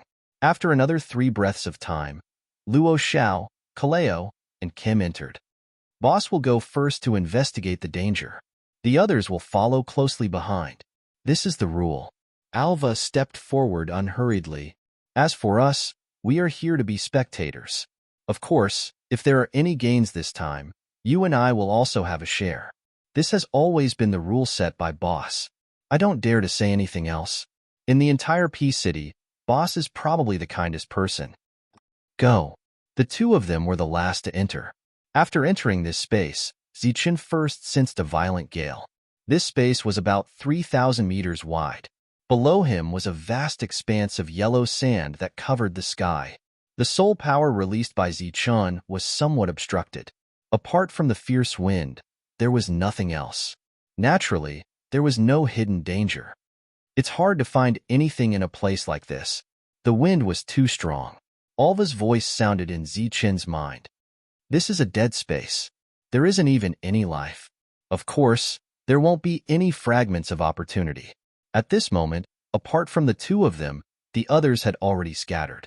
Like bandits entering their home, they searched everywhere. Helen chopped down with her sword. A mountain was split into two. She entered the ground. The others also followed suit. Alva continued, "Since we're here, we can't miss it. Even if we guess that there might be nothing, we should still search seriously." "What are you waiting for? Why aren't you looking around?" Just then, Big Beard's voice sounded. Alva smiled embarrassedly. "Let's go. There's no danger. I can also show you around. You can also get used to our searching method." The two of them descended into the vast expanse of yellow sand. Alva stomped his foot. A huge crack appeared under his feet. The ground moved to the sides, revealing an empty underground. Alva glanced around and walked to another place. He continued to stomp on the ground. "Why are you doing this?" Zichen didn't understand. They weren't here to look for things. They were clearly here to destroy. As long as we're here, we won't be able to protect this world. Of course, we'll look for whatever there is. Alva turned around and said, "This is also an unwritten rule. All discovered spaces must be destroyed." Alva waved his hand again. "As for the reason, I don't know. Don't just stand there. Hurry up and move. Otherwise, people will say that you're slacking off. Just move around casually and look around. There's definitely nothing good in this broken place. Just put on a show." Zichun nodded. Then, he walked around and looked. His soul power covered the surroundings. He wanted to find something different. However, these people who were obviously stronger than Zichun couldn't find anything. Zichun didn't expect to find anything either. But now that everyone was working hard, it wouldn't be right if he didn't take action. Arriving in front of a mountain, Zichun stretched out his hand. He was about to split the mountain in two. Just then, he saw a cave. So, he walked over. Previously, when he scanned the surroundings with his soul power, he didn't find anything. Entering the cave, it was empty as expected. There were no signs of man-made excavation on either side of the cave. It should be a beast's cave. Zichen walked inside. The cave was more than 10 feet long. At the end, there was a small turn. It should be the beast's sleeping place. It could also be a person sitting cross-legged. There was a thick pile of soil on the ground. Other than that, there was nothing else. Zichen took a look and planned to leave. At this moment, the mountain peak began to shake. The dust settled down, and a black object was revealed. Zichun was stunned. He bent down and picked it up. It was an oval-shaped black stone. It didn't look very eye-catching. He had seen many similar things along the way. Above his head, dust kept falling. There were also some gravel. The mountain was obviously going to collapse. Zichen quickly rushed out. It was Big Beard. He had already arrived. After seeing Zichun, he smiled and asked, "Did you find anything?" Obviously, he had seen Zichen go in and deliberately touched the mountain. Zichun threw the stone over. "I just picked it up." Big Beard looked disgusted. He flicked his hand lightly. With a ding, the stone flew back to Zichun. Big Beard was surprised. According to his original plan, he was going to break it with a flick of his finger. Zichun was also a little surprised. This stone seemed to be quite sturdy. He reached out and took it. He looked it up and down a few times. Then, he released his soul power. There was nothing unusual. He squeezed it. It was quite sturdy. So, he reached out to Big Beard. Big Beard shook his head, indicating that he didn't need to look anymore. Soon, everyone finished exploring this place. They turned and left. Helen was the last to leave. After she left, this world collapsed. In the void, Ziqian and the others watched this small fragment disappear. Arwa shrugged. See, this is what it means to gain nothing. Chapter 4886. Everyone saw the obsidian in Ziqian's hand, but their expressions didn't change much. There were many similar obsidian in all shapes and sizes. Why did you pick up a rock? Alva asked doubtfully. I found it in a cave. It's very hard. Ziqian passed the obsidian in his hand to Alva. Previously, he had sensed it many times. It was just a hard rock.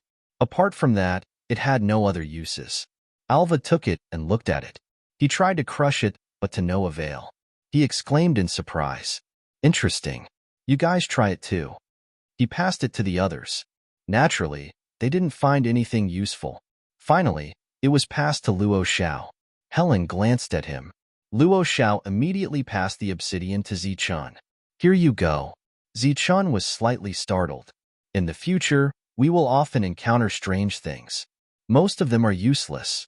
Only a few might be useful. If you want to comprehend it, you can keep it.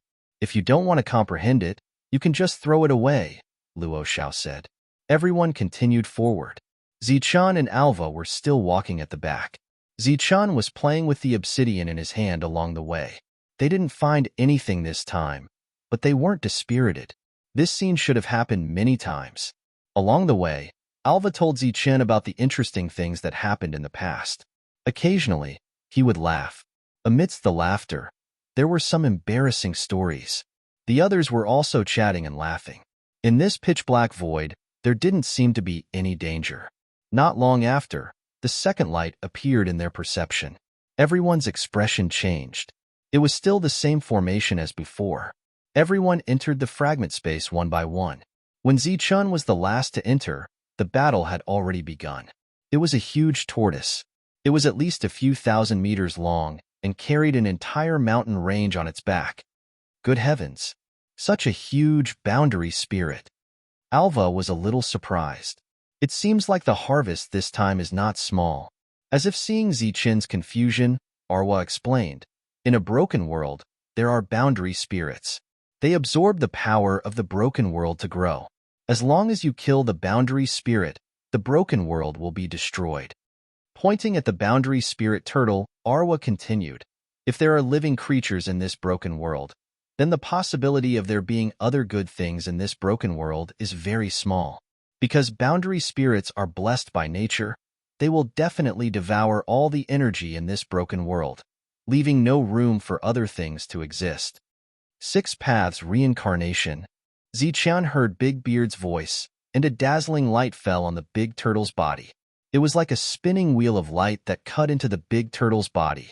During this time, sparks flew everywhere. The realm spirit turtle's defense was astonishing. The realm spirit tortoise let out a shriek. This entire space was trembling. It spat out yellow sand from its mouth, which immediately covered the sky. Pillars of sand rose from the ground and shot towards the light wheel. Thousand Feather Crane. This was Thousand Feather Crane's voice. His figure disappeared into thin air, and in the blink of an eye, thousands of feather cranes appeared. They were like real life, and they rushed towards the realm spirit tortoise. The mountains on the realm spirit tortoise's back exploded one after another, and the yellow sand formed a sand shield around it. Luo Xiao's body was surrounded by light as he rapidly approached the turtle. Everywhere he passed, the yellow sand's attacks were unable to break through his defense. Helen stood to the side without making a move, but Ziqian sensed that she had been accumulating power all this time. Once she made a move, it would definitely be a thunderous strike. Alva said, the 6 Paths technique is the strongest technique in Big Beard's world. The 1000 Spirit technique is the strongest technique in the Two Brothers world. You've seen Luo Xiao's Heavenly Spirit. Everyone here has mastered the strongest technique of their own world. What's the strongest technique of your world? This question stumped Ziqian. In the past, he had possessed the strongest power of the god, devil, and spirit races. Step by step, he had been able to maintain his powerful combat strength. This was also the reason why he had been able to walk step by step until today. But ever since he entered the trial realm, everything had changed. His previous advantage in strength was disappearing. As for the strongest technique of the spirit realm, he didn't know what it was. He believed that the others didn't know either. Was it the mountain chopping technique? Zichen shook his head. The mountain chopping technique was a killing move that Gu Shan taught him, so it shouldn't be the strongest technique of the Saint Spirit realm. Seeing Zichen's expression, Alva had a look of understanding. I know, it's lost. This kind of situation is very common. At this moment, the sky suddenly lit up and thousands of swords appeared in the air, shining with cold light and filled with killing intent. This is Qinfei's technique, also evolved from the Thousand Spirit technique.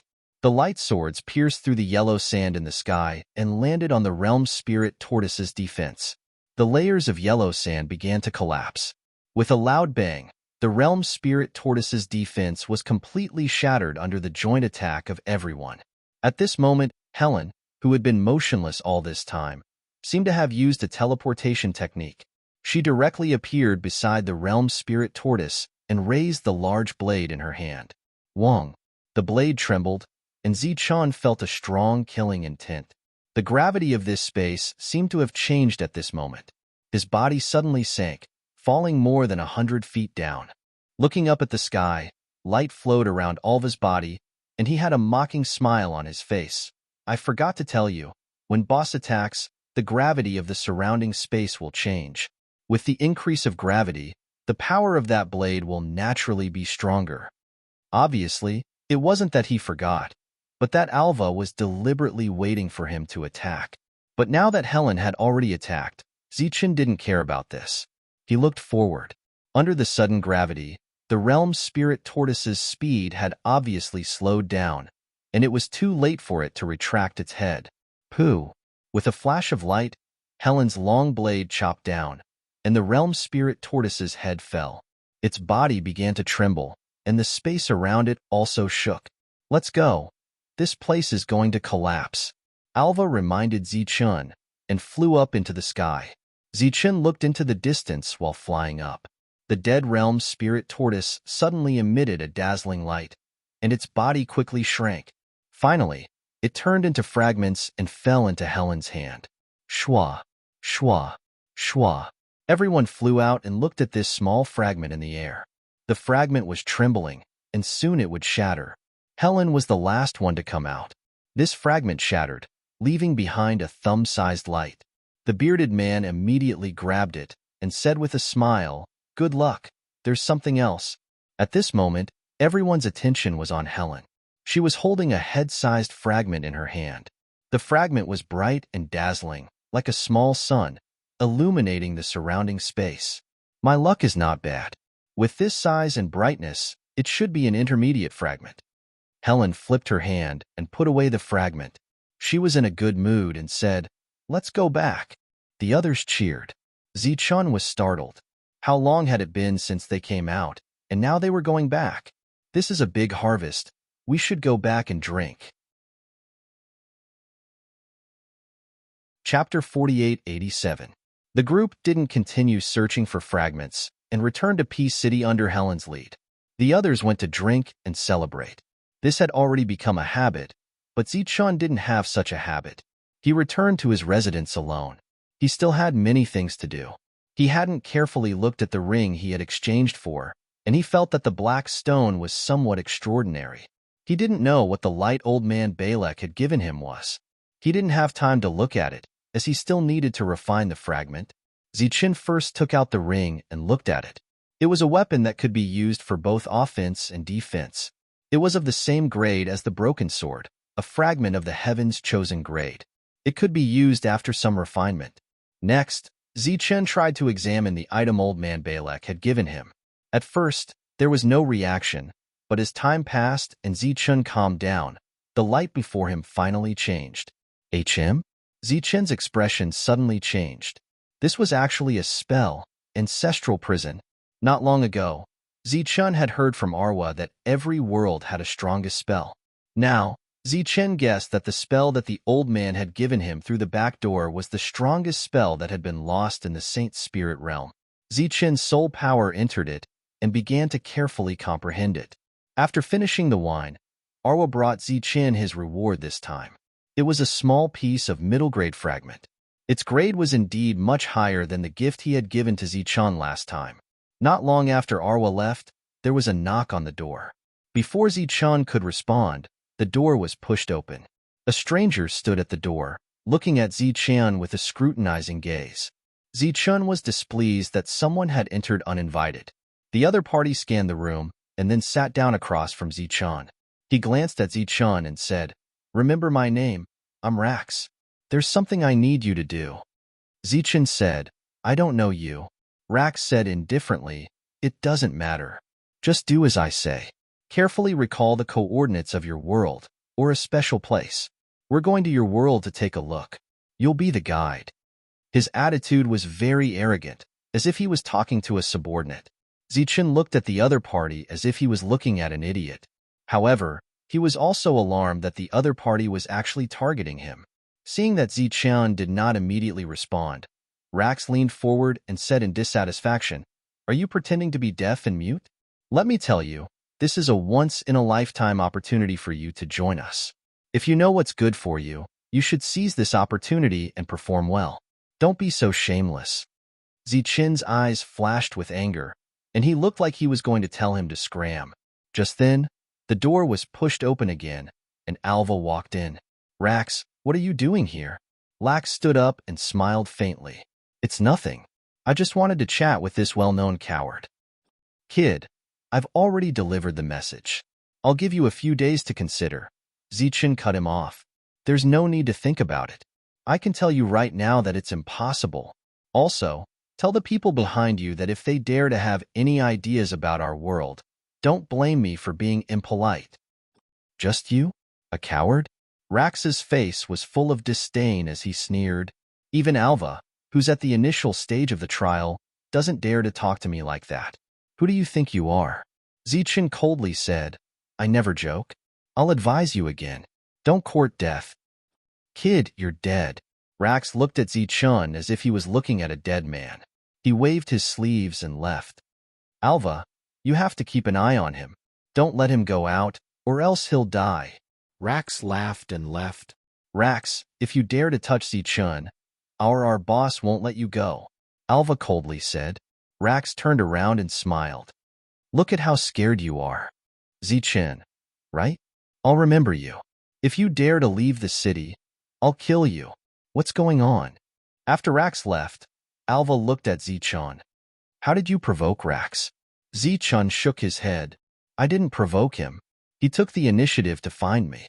He wanted to go to our world through the coordinates, but I didn't agree. This is how the immortal Slaughter City does things. Rax is from Peace City. Although he's usually arrogant, he shouldn't have anything to do with the immortal Slaughter City." Alva's expression changed. He was shocked. "This won't do. I have to go find the boss."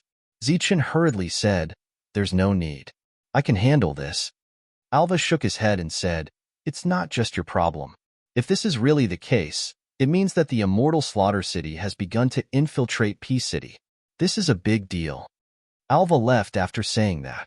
However, he soon returned with a disappointed expression. "The boss isn't here." Zichen looked at Alva. "Rax said that you're at the initial stage of the trial. Are there other stages in the trial level?" Alva nodded and said, "I didn't tell you before because you haven't advanced to this stage. Since you asked, I'll tell you. The trial level is divided into 3 stages: initial, intermediate, and advanced. I'm at the initial stage, Big Beard and Luo Xiao are at the intermediate stage, and the boss is at the advanced stage." Speaking of the boss, Alva's eyes were filled with regret. Actually, the boss was originally at the Heaven's Chosen stage. He fell to the advanced stage after being schemed against by Seuss. It's been many years. The boss has recovered from his injuries, but he hasn't stepped into the Heaven's Chosen stage again. In Peace City, there are many people like me at the initial stage, followed by the intermediate stage, and the advanced stage is the least. As for the Heaven's Chosen stage, they are very rare. Relatively speaking, the immortal Slaughter City's overall strength is much stronger than Peace City's. Rax is at the intermediate stage. I can't beat him. Alva noticed that Zichen's expression was a little strange. He immediately said, "Don't underestimate me because of this. With a fragment, most people can reach the initial stage, but it's very difficult to reach the intermediate stage. It'll be even more difficult to advance further." Zichen had already seen Alva's strength, so he didn't dare to underestimate him. At the very least, he couldn't beat Alva now, even if he used the massacre spirit. Therefore, the gap between the two was very obvious. "Everyone, come out." Suddenly, the voice of the boss, Helen, was heard. "It's the boss." Alva's eyes lit up. "He's asking us all to come out." When the two of them came out, the others had already arrived. "There's something." Looking at Helen's serious expression, everyone also became serious. "Previously, the city lord summoned us.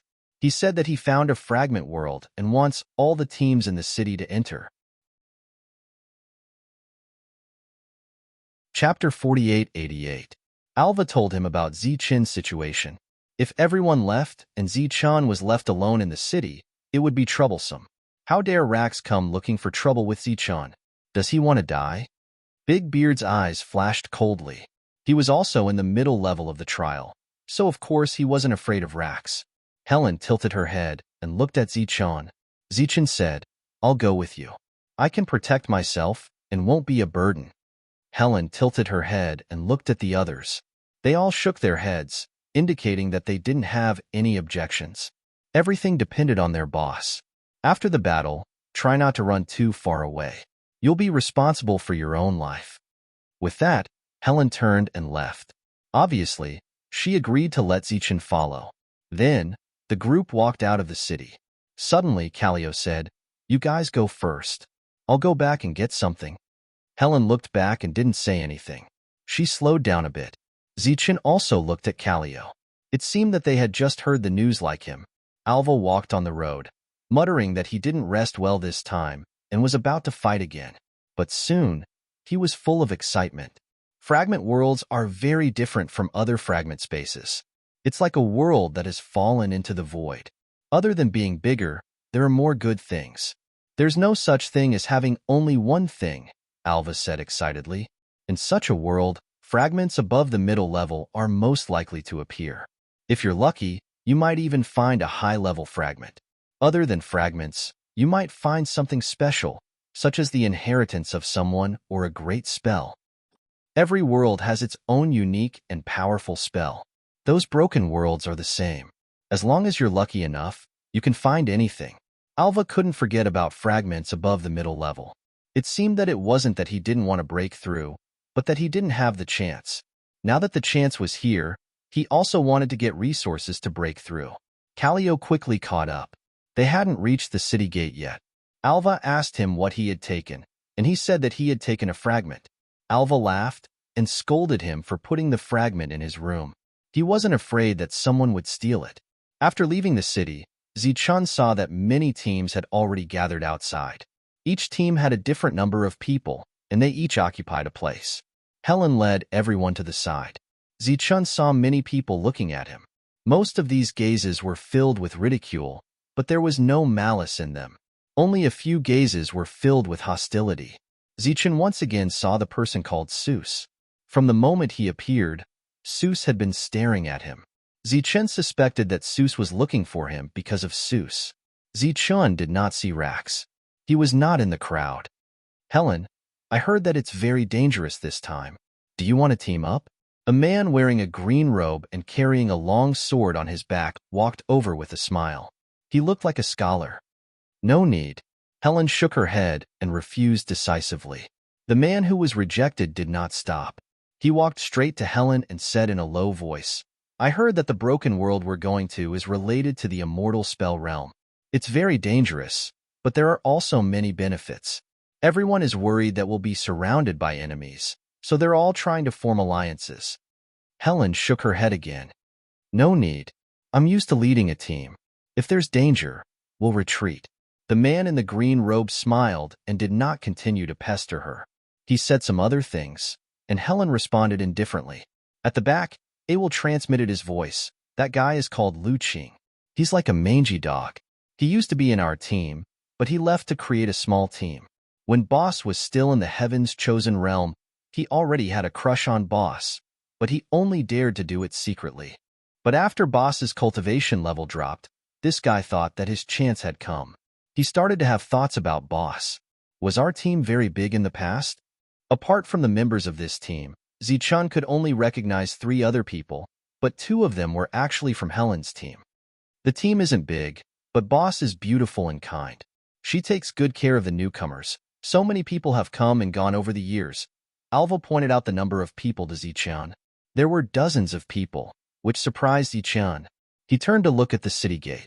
Lax walked out alone. Suddenly, a powerful aura appeared. The void was forcibly torn open by a force. A man in a black robe walked out from the void. There was a trace of envy in Alva's eyes. He's called Black Dragon, the confidant of the city lord. He's definitely a Heaven's Chosen. Zichun closed his eyes. At this moment, he was still comprehending the holy ancestor hell-crushing technique. So many people had come, and most of them were in the refinement realm. It was clear that there would be danger. At this time, it was better to be stronger. Everyone, follow me into the void. After a moment, Black Dragon's voice sounded. He stretched out his hand and tore open the void. A crack with a radius of 3,000 meters appeared. One team after another entered. Helen also led everyone in. The one called Lu Qing had already left. After entering the void, the team at the front had already begun to speed up. Helen said to follow, and also sped up. Zichun followed behind. Everyone wasn't moving at full speed, so he could easily keep up. Not long after, a fragment appeared in his field of vision. Even from a distance, he could still see that the fragment was like a millstone. It was nailed in the void by a strange force, illuminating this part of the void. He released his soul power, but when he approached, it was blocked by a resistance. When he was completely close, Zichun was a little shocked. Compared to the world fragment with the realm spirit turtle, this one was much, much bigger. It looked like an irregular planet. There was a huge space in the fragment that was less than the size of a palm. How big was the area in front of him? No wonder all the teams were gathered here. It was because it could accommodate all of them. This is too amazing. Alva was also shocked by this scene. His expression became excited. If I'm lucky, I might be able to break through here. The others' expressions also changed. Zichun noticed that Helen's emotions were also fluctuating. Perhaps she also wanted to find an opportunity to break through in this world. Everyone, according to the city lord's estimation, this should be a high-level trial world.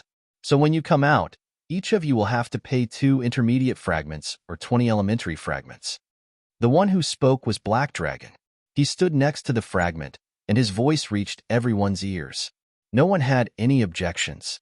In such a huge world, if they were lucky enough, they might even be able to obtain a high-level fragment. The entrance fee of 2 intermediate fragments wasn't high. This was for the trial level, but for Zichun, it was a little stressful. Alva patted Zichun's shoulder. Don't worry. Boss will definitely help you. Zichun wasn't worried about this problem, but he felt Alva's concern and still nodded. At this moment, everyone began to enter one after another. Helen said, "Let's go in too." Chapter 48-89. After entering the broken world, it was as if they had arrived in a complete world. This place was extremely wide and filled with lush vegetation. The air was filled with a powerful pressure.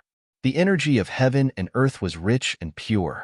Even if it was a broken world, its level was still higher than Zichun's Tianwu world. At this moment, people were constantly descending into this world. Then, they flew in different directions in small groups. There seems to be a city over there. Let's go there. Helen looked in a certain direction. Following Helen, they flew over a mountain range. Zichun saw a huge city. There used to be people living here, but now, there was no one left. Dong. Before they even got close to the city, a bell rang in the distance. Layers of ripples visible to the naked eye spread out from the city in front of them. The flesh and blood of 2 people who were close to the trial realm suddenly turned into fine powder and disappeared, leaving behind eerie white bones. They fell from the sky and smashed into the ground. The ripples from the bell were still spreading, but everyone stopped and looked in front of them in shock. This scene was too exaggerated. 2 Trial Realm cultivators died just like that? Zichun was also shocked. He hadn't even reached the Trial Realm. If he rashly advanced, wouldn't he die even more miserably? At this moment, the bones on the ground suddenly lit up. The 2 people who were supposed to be dead suddenly ran in the opposite direction. Light circulated around their bodies. The flesh and blood that had disappeared earlier reappeared. They didn't die? Everyone was shocked again. At this moment, the ripples swept past Zichun's body, but no danger occurred. It was like a strong wind sweeping past his body. What's going on? Alva looked in front. Is that bell warning us? Many people gathered around, but no one rashly stepped forward. Helen retracted her soul power. Those 2 are still alive. They just suffered a bit of shock. Their lives aren't in danger. Her eyes were still looking in front. It was obvious that she wanted to take a look inside. That bell was obviously extraordinary.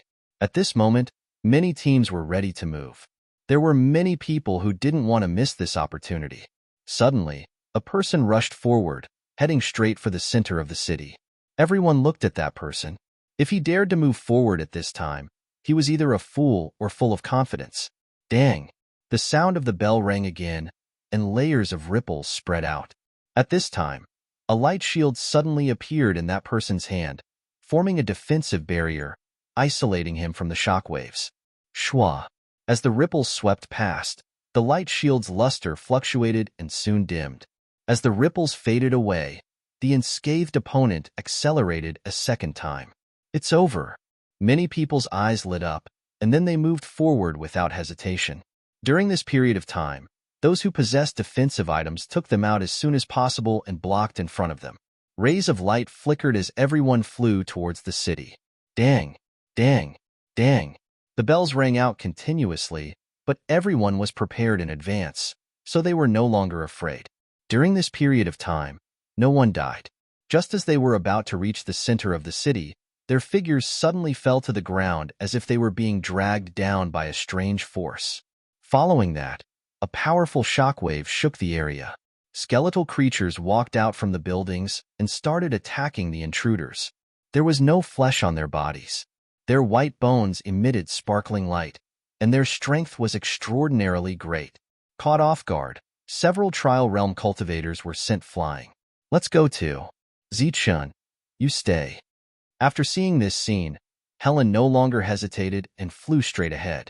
During this time, a jade pendant on her waist emitted a bright light, forming a protective barrier.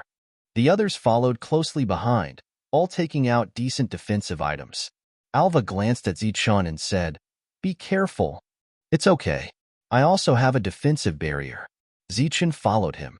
A ring appeared in his hand, which could be used as a form of defense. The Trial Realm defensive item had already been destroyed by Alva's punch. The bell had not sounded for a long time.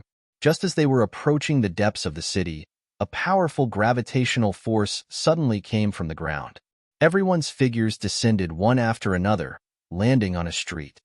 "Everyone, be careful." Helen walked in front with a knife. Suddenly, a door exploded, and a skeletal creature rushed out, grabbing at Helen, who was closest to it.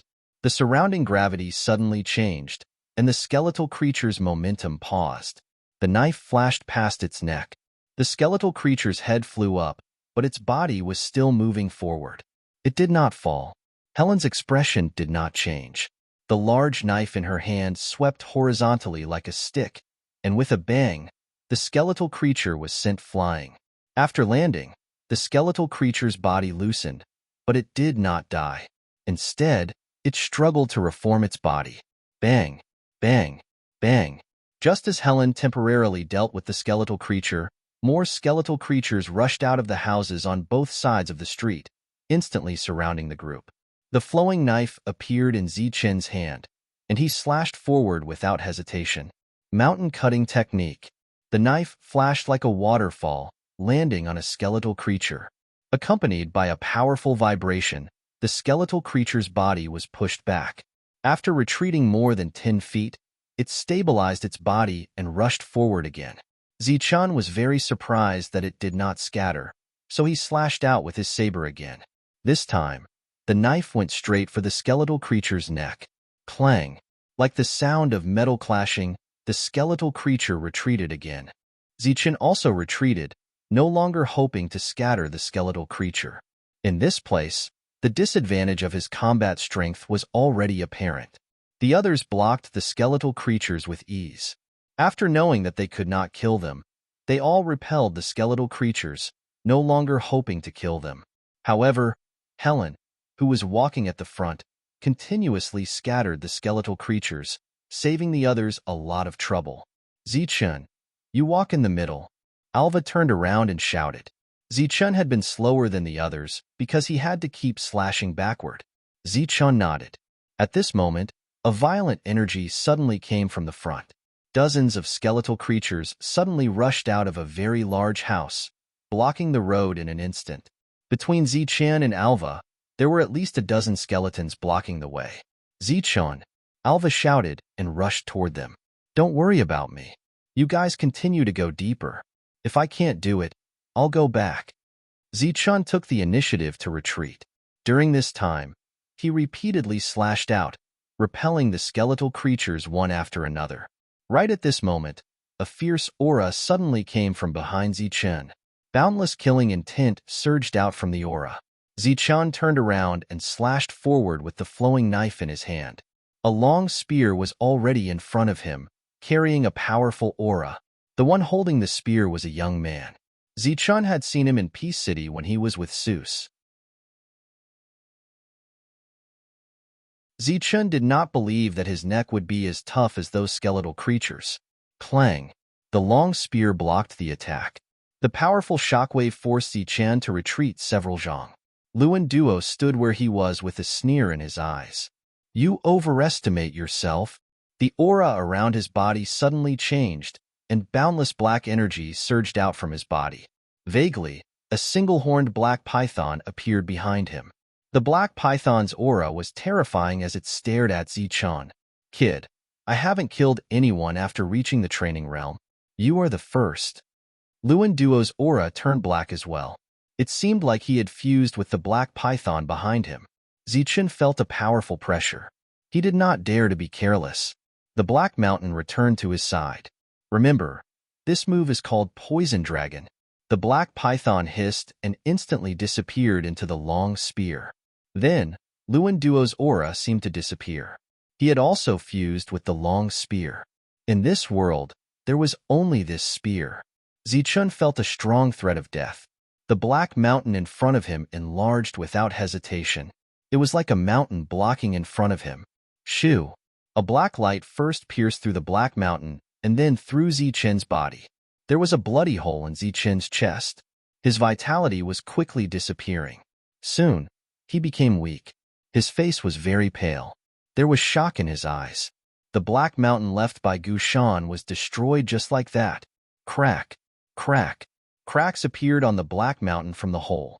Then, it exploded and completely shattered. You're still not dead? Luan Duo's voice came from behind. His face was a little pale. He was very surprised. He had used up a lot of energy to use this move, but he still could not kill his opponent. Zichen said calmly, I almost died. It was He Feng who risked his life to save me. Luan Duo suddenly felt something was wrong. He immediately ran away. His opponent was clearly heavily injured. Although he did not know why he had such a feeling, he trusted his intuition. Buzz. The world shook. A light suddenly flew forward and covered Luan Duo's body. It was the ring that had more than 200 points. It was called Spirit Lock. The ring trapped Luan Duo, making him unable to move. In the next moment, the broken sword appeared. Like a flowing light, the broken sword instantly entered Luan Duo's sea of consciousness. When they were at close range, Zichen's move could even defeat Alva, let alone a guy who had just reached the training realm. Puff.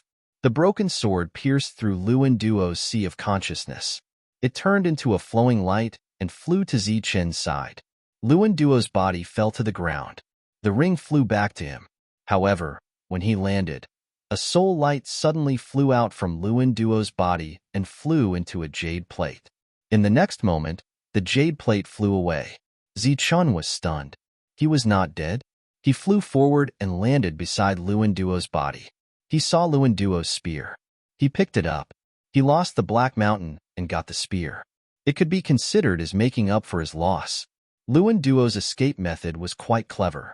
That jade plate seemed to be suitable for souls to live in. Zichen did not know that the jade plate was actually prepared for him by Pieser to imprison his soul. Putting away the spear, Zichen looked ahead. There were more skeletons blocking his way. Puff. He could not hold it in anymore. He coughed out a mouthful of blood. His breath became weaker. If the Black Mountain had not neutralized the power of the spear, he would have died. Now, there were so many skeletons blocking his way. It was impossible for the injured Zichen to continue moving forward. It seemed that he could only retreat. At this moment, someone suddenly exclaimed, "There's a fragment in the room." P.S. There are 2 wrong names in 2 chapters. They have been changed. Uploaded today. Is there anyone reading Thunder Warrior in 17K?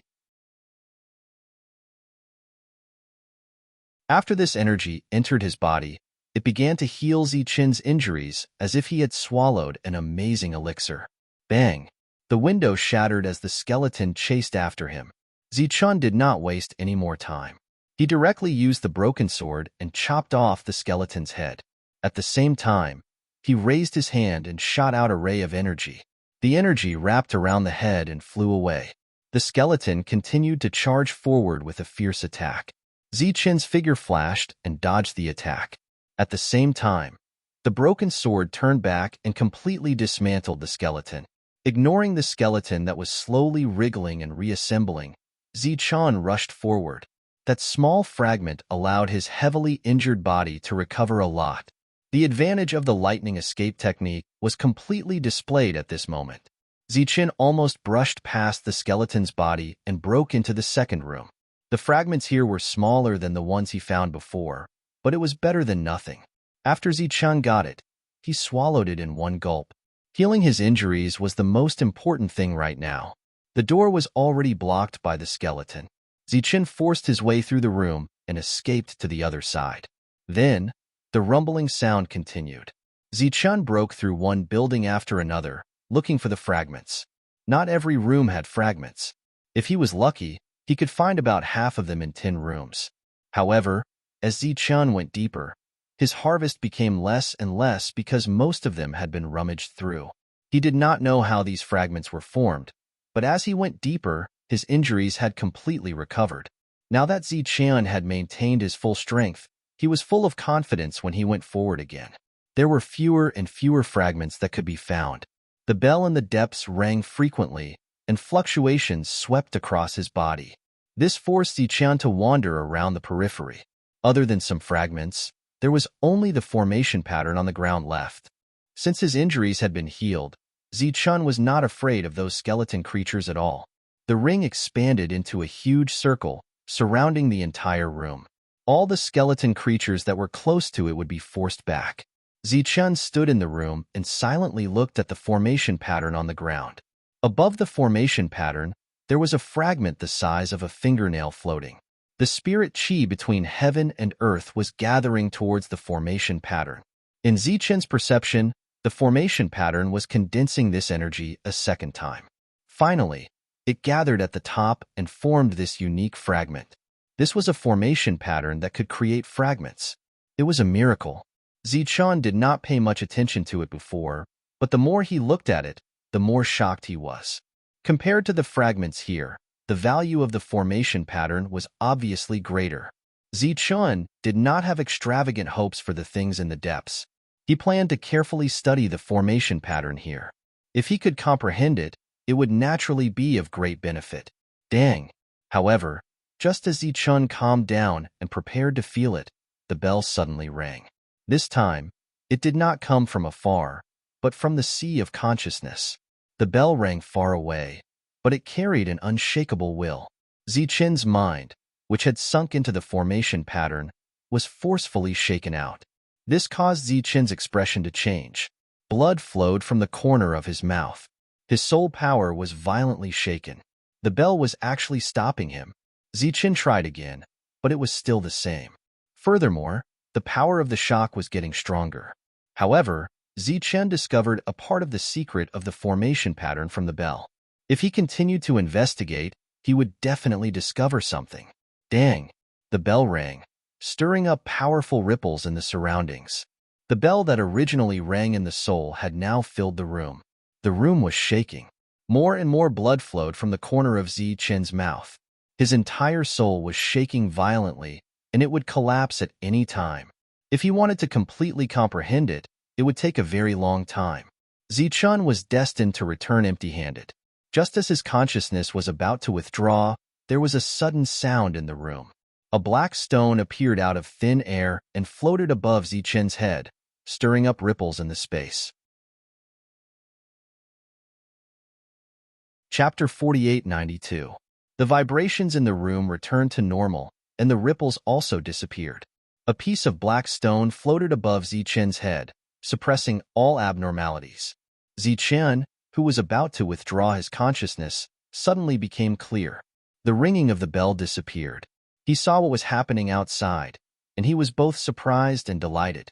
He didn't expect that piece of black stone to reveal such an extraordinary side at this time.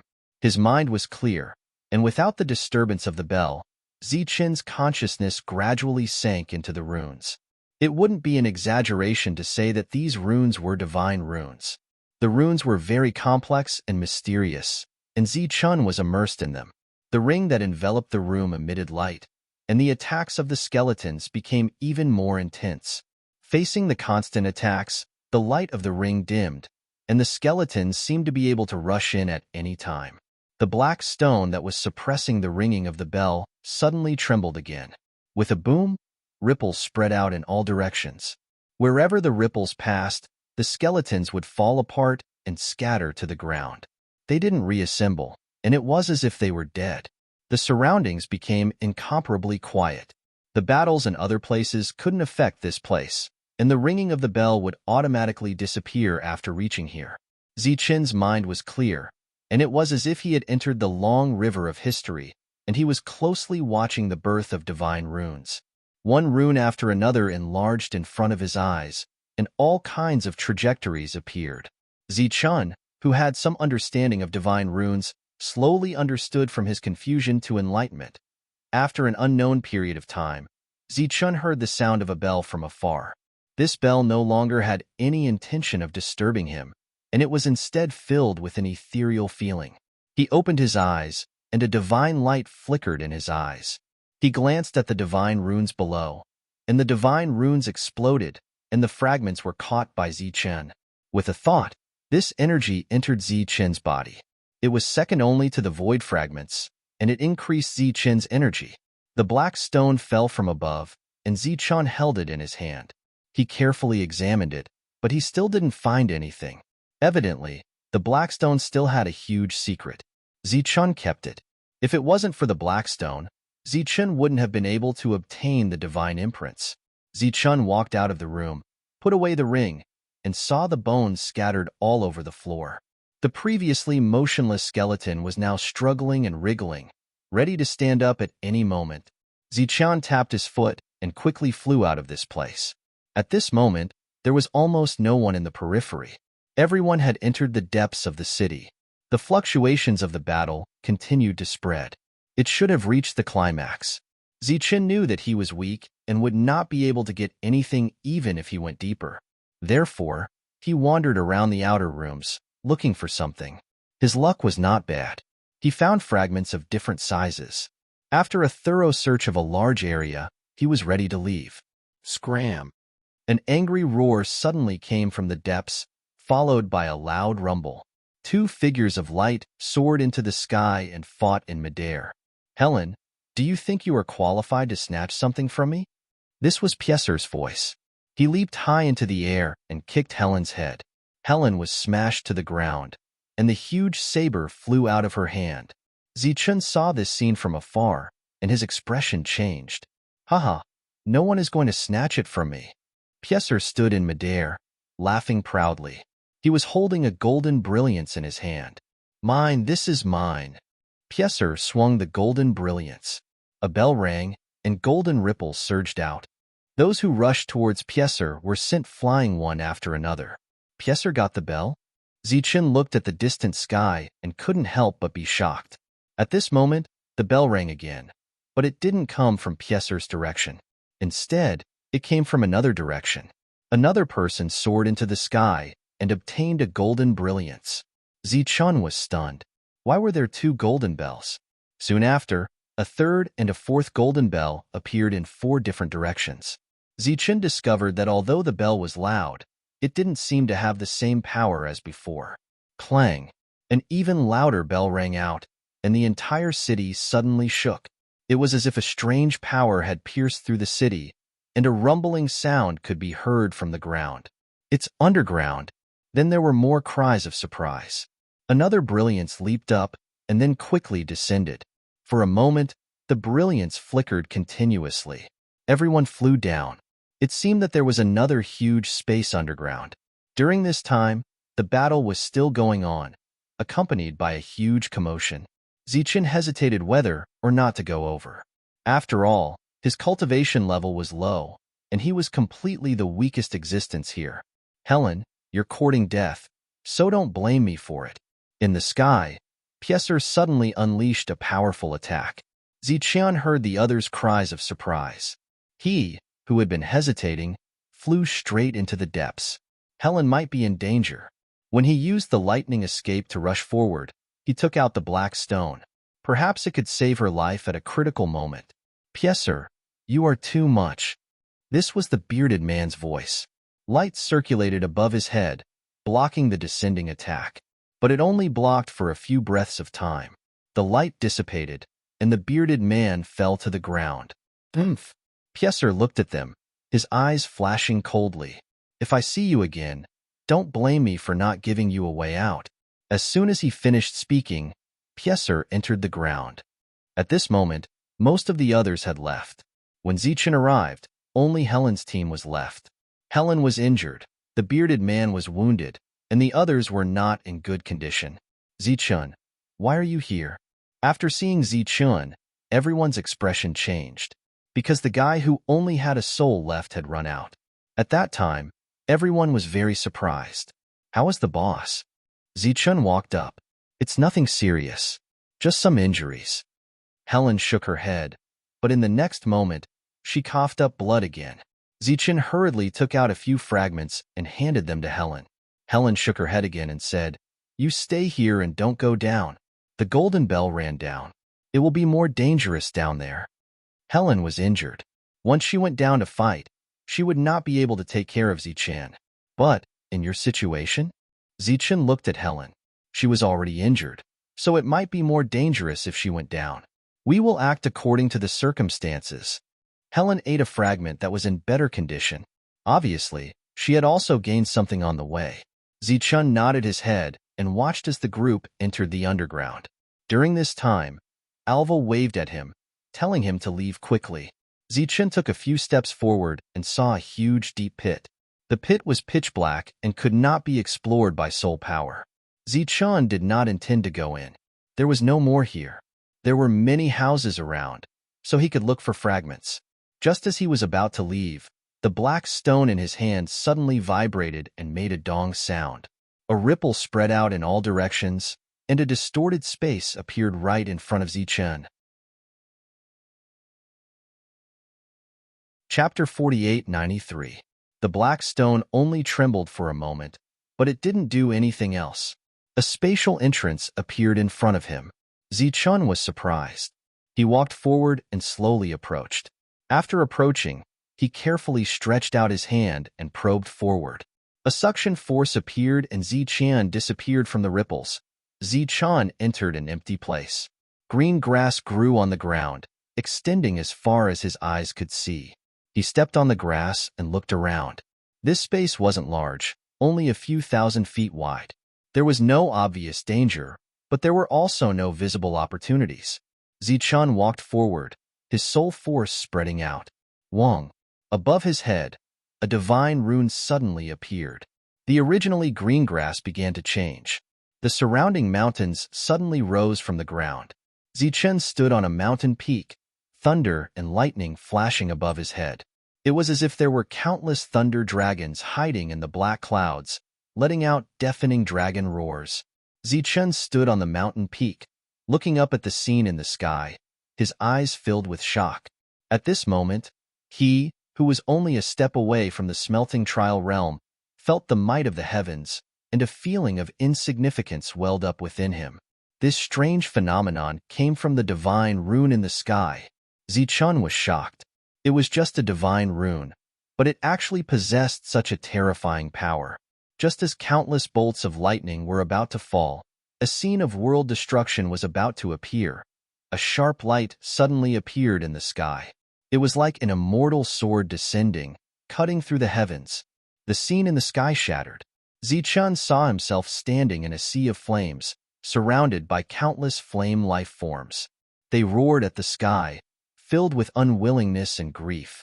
Beneath the flames was a divine rune formed from countless divine seals, layered upon each other. It was extremely complex.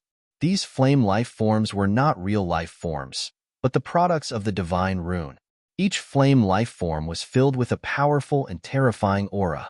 Zichun could only feel fear at close range. However, this scene reversed in the next instant. A giant's foot entered this space and descended from the sky. Everywhere it passed, the flame life forms let out unwilling cries and scattered one by one. The divine runes crumbled, and the scene of flames in front of Zichun disappeared. Then, divine runes spread out in the sky, and countless divine weapons flew out, covering the sky and covering the sun. However, there was a saber that flew up into the sky, destroying the rain of swords and tearing apart the divine runes.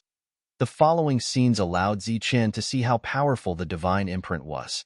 It could change the heavens and the earth, reverse yin and yang, move mountains and move seas. However, no matter how powerful the divine imprint was, there would always be an even more powerful attack that would destroy it all. All the divine inscriptions shattered. Zichun was incomparably shocked. Any one of the divine inscriptions here could easily kill him, and those that could break through the attacks of the divine inscriptions were even more terrifying. He didn't know how powerful a Heaven's Choice Realm cultivator was, but he was sure that even a Heaven's Choice Realm cultivator would die in an instant in this divine glyph world. The scenes finally disappeared, and Zichun saw a brand new scene. This was a whole new world. This world was lush with lush forests, and towering ancient trees could be seen everywhere.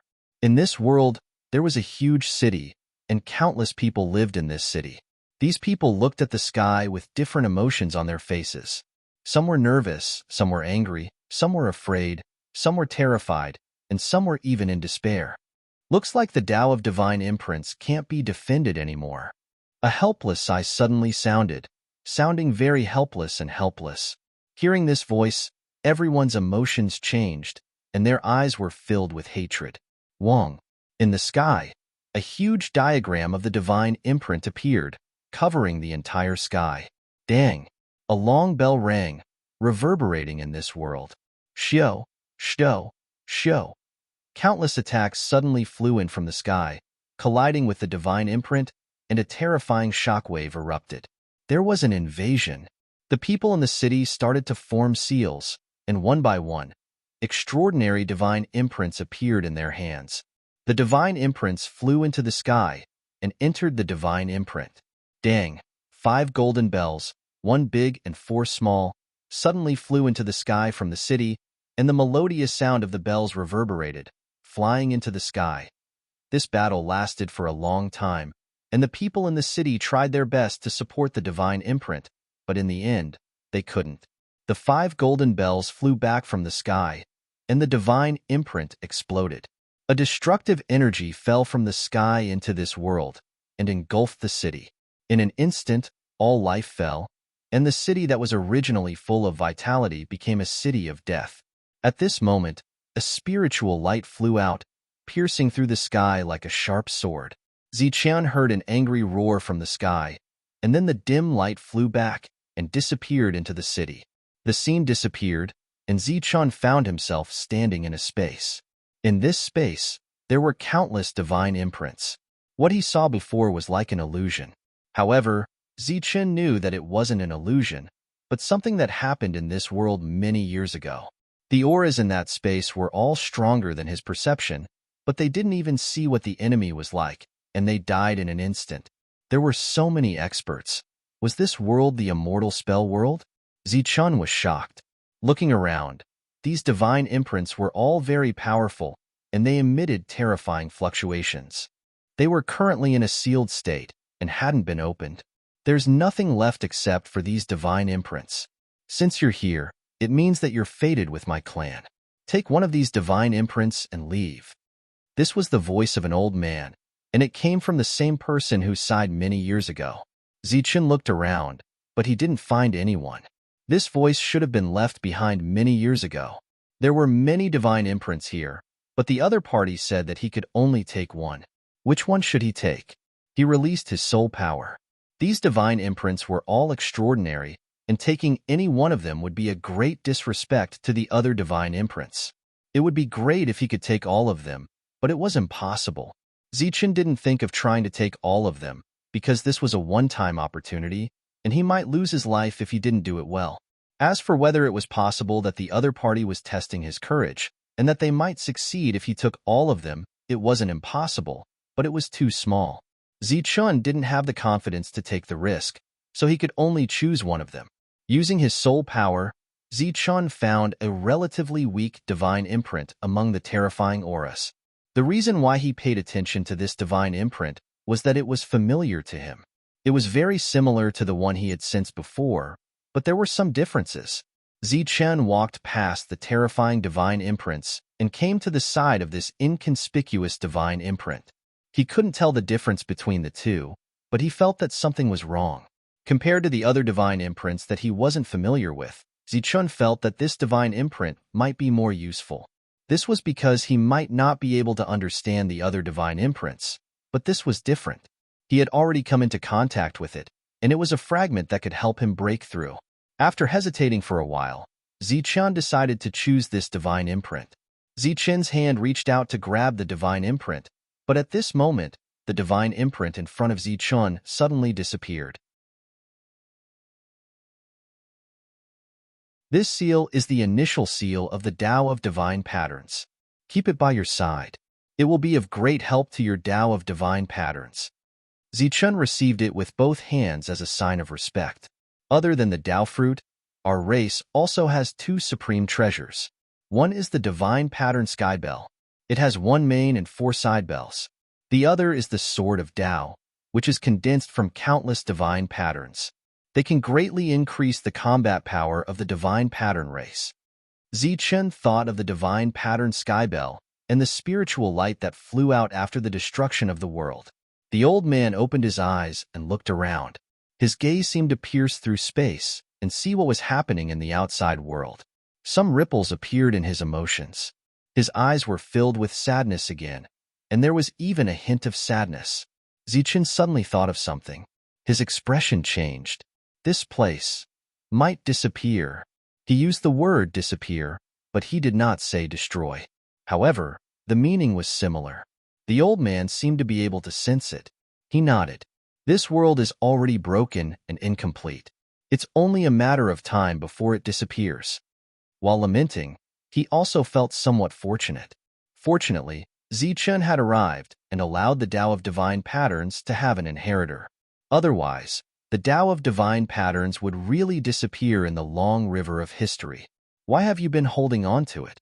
The old man looked at the black stone in Zichun's hand. I picked it up. I don't know what it's for. Just in case. Zichun smiled awkwardly and hurriedly put it away. The old man was slightly stunned. Then, he nodded and did not say anything else. The old man waved his hand, and a door of light appeared beside him.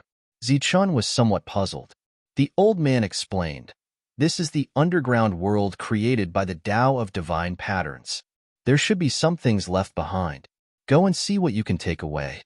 Zichun noticed that the old man's body was starting to turn illusory, and the space around him was no longer stable. For a moment, he also became sad. Originally, I was just a remnant soul. There was nothing to pity. However, after seeing you, I once again have hope. Back then, I left behind these things in despair. Today, it seems that I was right. The old man waved his hand. Remember, live on. Don't let the Tao of Divine Patterns disappear. A surge of energy landed on Zichun, pushing him into the door of light. The old man and the space around him disappeared. The old man did not tell Zichun why this world had become like this. He did not tell him who his terrifying enemy was. He did not ask him to take on the Tao of divine patterns to seek revenge, nor did he give him any pressure. Instead, he allowed him to live on. Even though Zichun had seen countless parting of life and death, he still felt sad. He did not know where that space was, so he could only turn around and bow respectfully. The sound of a bell suddenly rang out, causing ripples. It went in. It went in. Quick, stop it. Get lost, it's mine. Someone was shouting loudly. Apparently, they were fighting for something. The powerful aura gave Zichun quite a bit of pressure. Then, he realized that he had come to the underground. This was the place where Helen had advised him not to enter. Kid, it's really fate to meet you here. A laugh came from the side. Great fate. Zichun turned his head and saw Lux not far away. Lux's eyes were filled with obvious killing intent. Shwa. Zichun did not waste time with Lux. He directly flew into the distance because he saw Helen and the others. They were not in good condition. Still want to run? Do you think you can escape? Lux laughed mockingly. He followed behind. His cultivation level was far higher than Zichun's, but he was not in a hurry to kill. He knew where Zichun was going. I already said that if I see you again, I won't be polite anymore. Why don't you believe me? Pieser looked at Helen, who was lying on the ground. A cold smile appeared at the corner of his mouth. You don't believe me? Or you think I can't do it? Behind Pieser stood 3 people with cold expressions. Everyone in Helen's team was injured. Pieser, have you forgotten what happened back then? Alva glared at him. What happened back then? Pieser laughed. You were weak back then, and you are still weak now. Speaking of which, Alva, I can't even be bothered to recruit someone like you. Big Beard and Luo Xiao, you two can consider joining my team. You won't have to die today. In your dreams, the injured Big Beard replied coldly. Don't even think about it. This was Luo Xiao's attitude. Pieser smiled faintly. Not bad, you're courageous. But soon, another courageous one will be buried with you. He turned his head and looked into the distance. Zichun had turned into a ray of light and was approaching. Zichun, why are you here again? Seeing Zichun, Alva grew anxious. Zichun smiled helplessly. I accidentally came in. He walked towards Helen. A cold light flashed through Pieser's eyes. Zichun walked past Callio. Callio suddenly took out a short sword and stabbed towards Zichun's back. Chapter 4895. Callio had suddenly launched a sneak attack on Zichun, and it was a fatal one at that. Such a scene was simply too sudden. While everyone was still in a daze, Zichun seemed to have sensed it and easily dodged it with a sidestep. Under such an unexpected situation, no one would be able to react in time unless they had anticipated it. Rax, who was slowly catching up from behind, had a look of astonishment in his eyes when he saw this scene. Pieser was also surprised. What's going on? Callio, what are you doing? Big Beard's face was full of anger. He quickly pulled Zichun behind him and pushed Callio. Callio's body slid back until he was 30 meters away. Callio, what are you doing? Helen stood up as well. Injured, she glared at Callio in disbelief. The others in the team also looked at Callio in confusion. They were all in the same team and shouldn't have any conflicts with Zichun. Why would he attack Zichun? What made them even more confused was that Zichun seemed to have anticipated this and dodged in advance, causing Callio's sneak attack to miss. Callio ignored the others and stared at Zichun. Why? Why are you on guard against me? The others were also confused and wanted to know what Zichun was thinking. Zichun looked at Callio. The shard is very precious. No matter how unambitious you are, you wouldn't just leave it in your room. You suspect me because of this? I did go to get the shard. Callio felt a bit wronged. After they left, Alva had asked him what he had done when he returned. I believe that, but the shard you took was definitely not the one we got before. It must have been given to you by Rax, right? You didn't go back to get the shard, but to listen to Rax's persuasion on how to kill me. Zichun smiled coldly and said, when you came back with the fragment, you glanced at me, and the look in your eyes was clearly different from before. During the rest of the journey, you paid attention to me a few times, and the look in your eyes was also somewhat strange. When we reached the outskirts of the city, many people had already arrived. Rax's team had also arrived, but he was the only one who hadn't. He came late, and when he saw me in the crowd, he showed a proud expression. No one had expected that Zichun would discover so many details. They were all stunned for a moment. Kaleo said unwillingly, "You're suspecting me because of this?"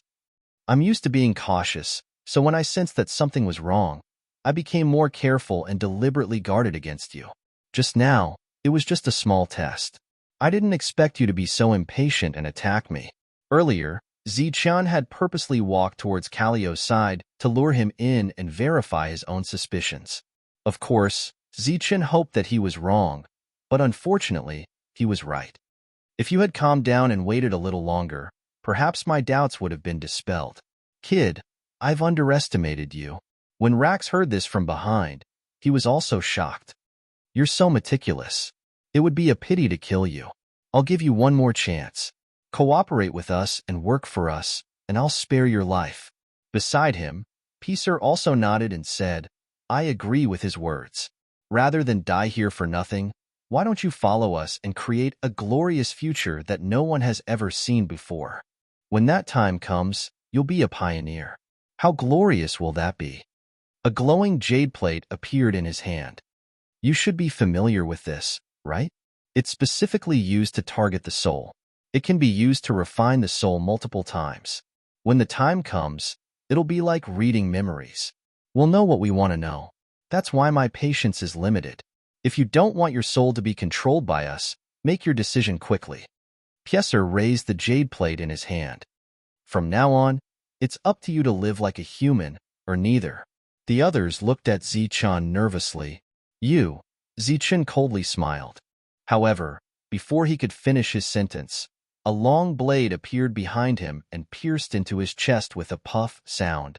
Then, a destructive aura rushed into Zichun's consciousness, forcefully destroying Zichun's soul. Such a scene stunned everyone. They were all waiting for Zichun's reply. Who would have thought that it would turn out like this? Piecer laughed. You want to live like a human, but I won't give you that chance. Compared to you, it's easier for me to use you as a human. Helen, look at your team. What kind of people did you recruit? I managed to turn 2 of them over so easily. Standing behind Zichun was Kim. He suddenly launched a destructive attack on Zichun. There was no call for help. Everyone was dumbfounded. Zichun! Alva yelled. Boom! Zichun stomped his feet. Suddenly, a large flame appeared under his feet. It was like lava, gushing out. A terrifying aura engulfed the surroundings. Kim was shocked and immediately retreated. He pulled his long knife out of Zichun's chest. Zichun fell into the flames. His body was engulfed in flames. Why are you running? Don't let him die. I have use for his soul. Piecer shouted, glaring at Kim, who was retreating. The sudden appearance of the flames was too terrifying. Kim could not say anything. Facing Piecer's questioning, he could only brace himself and move forward. At this moment, a fire beast suddenly pounced at him. Kim swung his knife, and the fire beast was split into 2. However, after this fire beast dispersed, several more fire beasts appeared in their field of vision. There were even more fire beasts in front of him. He could not see Zichun at all. No matter how unwilling Kim was, he had no choice but to back off. This was because Luo Xiao was charging at him. He flashed a few times and arrived in front of Piecer. Kaleo was already there. Helen, Luo Xiao, Big Beard, the Qin brothers, and Alva stood together. Between the 2 sides, there was a terrifying flame burning fiercely. No one knew how these flames appeared, and why they appeared so cleverly. Piecer's expression was terrible. The flame had ruined his plan. That guy is definitely dead. His soul is useless. Kill the others and let's go. Piecer was furious. He was in a bad mood. At this moment, the flame in front of him suddenly shook. Zichun, who should have died in the flame, suddenly appeared. Those terrifying flames actually circled around him after he appeared, unable to harm him in the slightest. Today, none of you will leave. Zichun, who was standing in the middle of the flames, looked like a demon. Boom! Chapter 4896. The flames spread quickly, forcing Alva and the others to retreat. They looked at Zichen's back in the flames, feeling like he was a stranger. There was even a trace of worry in their eyes. Zichen, who should have been dead, was suddenly controlling the flames. This made them wonder if Zichen's body had been forcibly taken over by some other existence. Perhaps the real Zichen was already dead. Right at this moment, a powerful force suddenly appeared, sweeping up their bodies and flying them out of the sea of flames. They landed steadily on the ground, unharmed. Looking ahead, Pieser's group was already enveloped in flames. His body hasn't been taken over. He's still Zichen, still the same old Zichen. Alva shouted excitedly. If he'd been possessed by a flaming demon, there was no way he could have saved them. The others were also excited. But soon, a puzzled thought emerged. Why could Zichen control the flames here? After all, his cultivation level was low. He hadn't even reached the trial realm yet. Unfortunately, Zichen was standing in the center of the flames and couldn't answer their questions. This is the time Zichen bought for us. Everyone, heal first, said Helen. Heal first. Only then did everyone realize that they could take advantage of this rare opportunity to heal their injuries. Earlier, they'd all been injured. If Zichen hadn't appeared, they would have been killed by Pieser. At this moment, Zichen was also healing his wounds within the flames, refining piece after piece of shrapnel.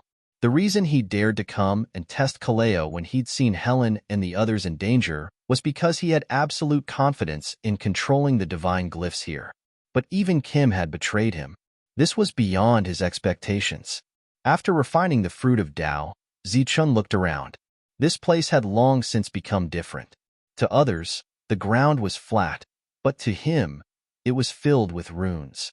As far as the eye could see, there were formation patterns everywhere. The earth, the sky, the mountains, they were all formed by runes.